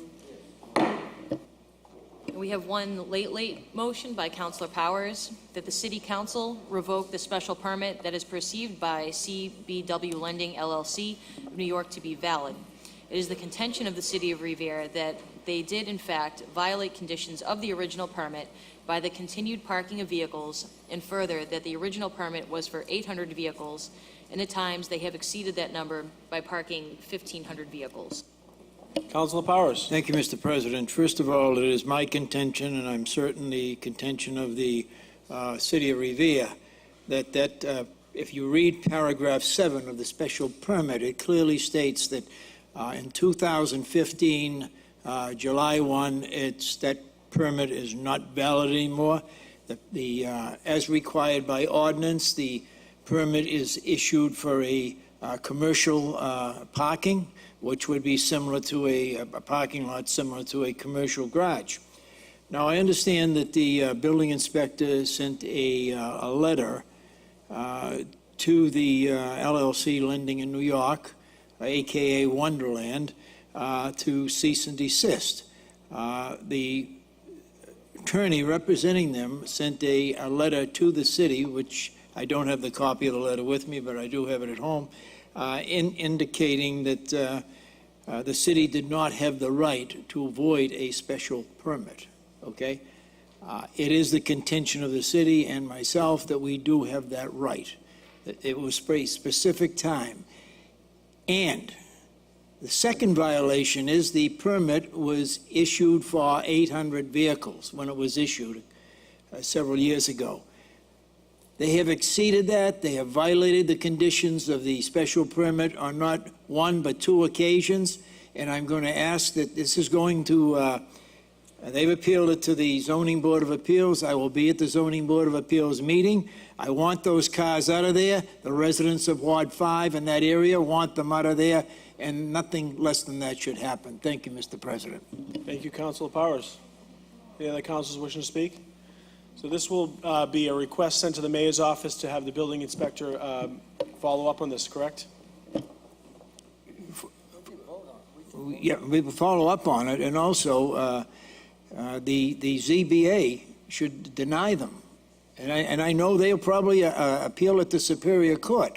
However, what they're doing is looking to buy time down there and rake in some more money, and it's not benefiting this city or the residents of this city one iota. Thank you, Mr. President. Thank you, Councilor Powers. It's my understanding we're not allowed as a city council to revoke a special permit, so we would have to request that the mayor's office go through the building department or request the building department revoke the special permit, correct? That's correct. The building inspector has that right to revoke the special permit. They have the right to appeal to the ZBA, which I understand they have done. And I will be at that next ZBA meeting answering that. Thank you. So motion to approve that the building inspector revoke the special permit. All in favor?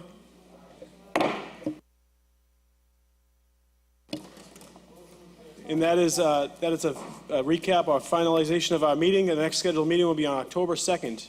Have a great night.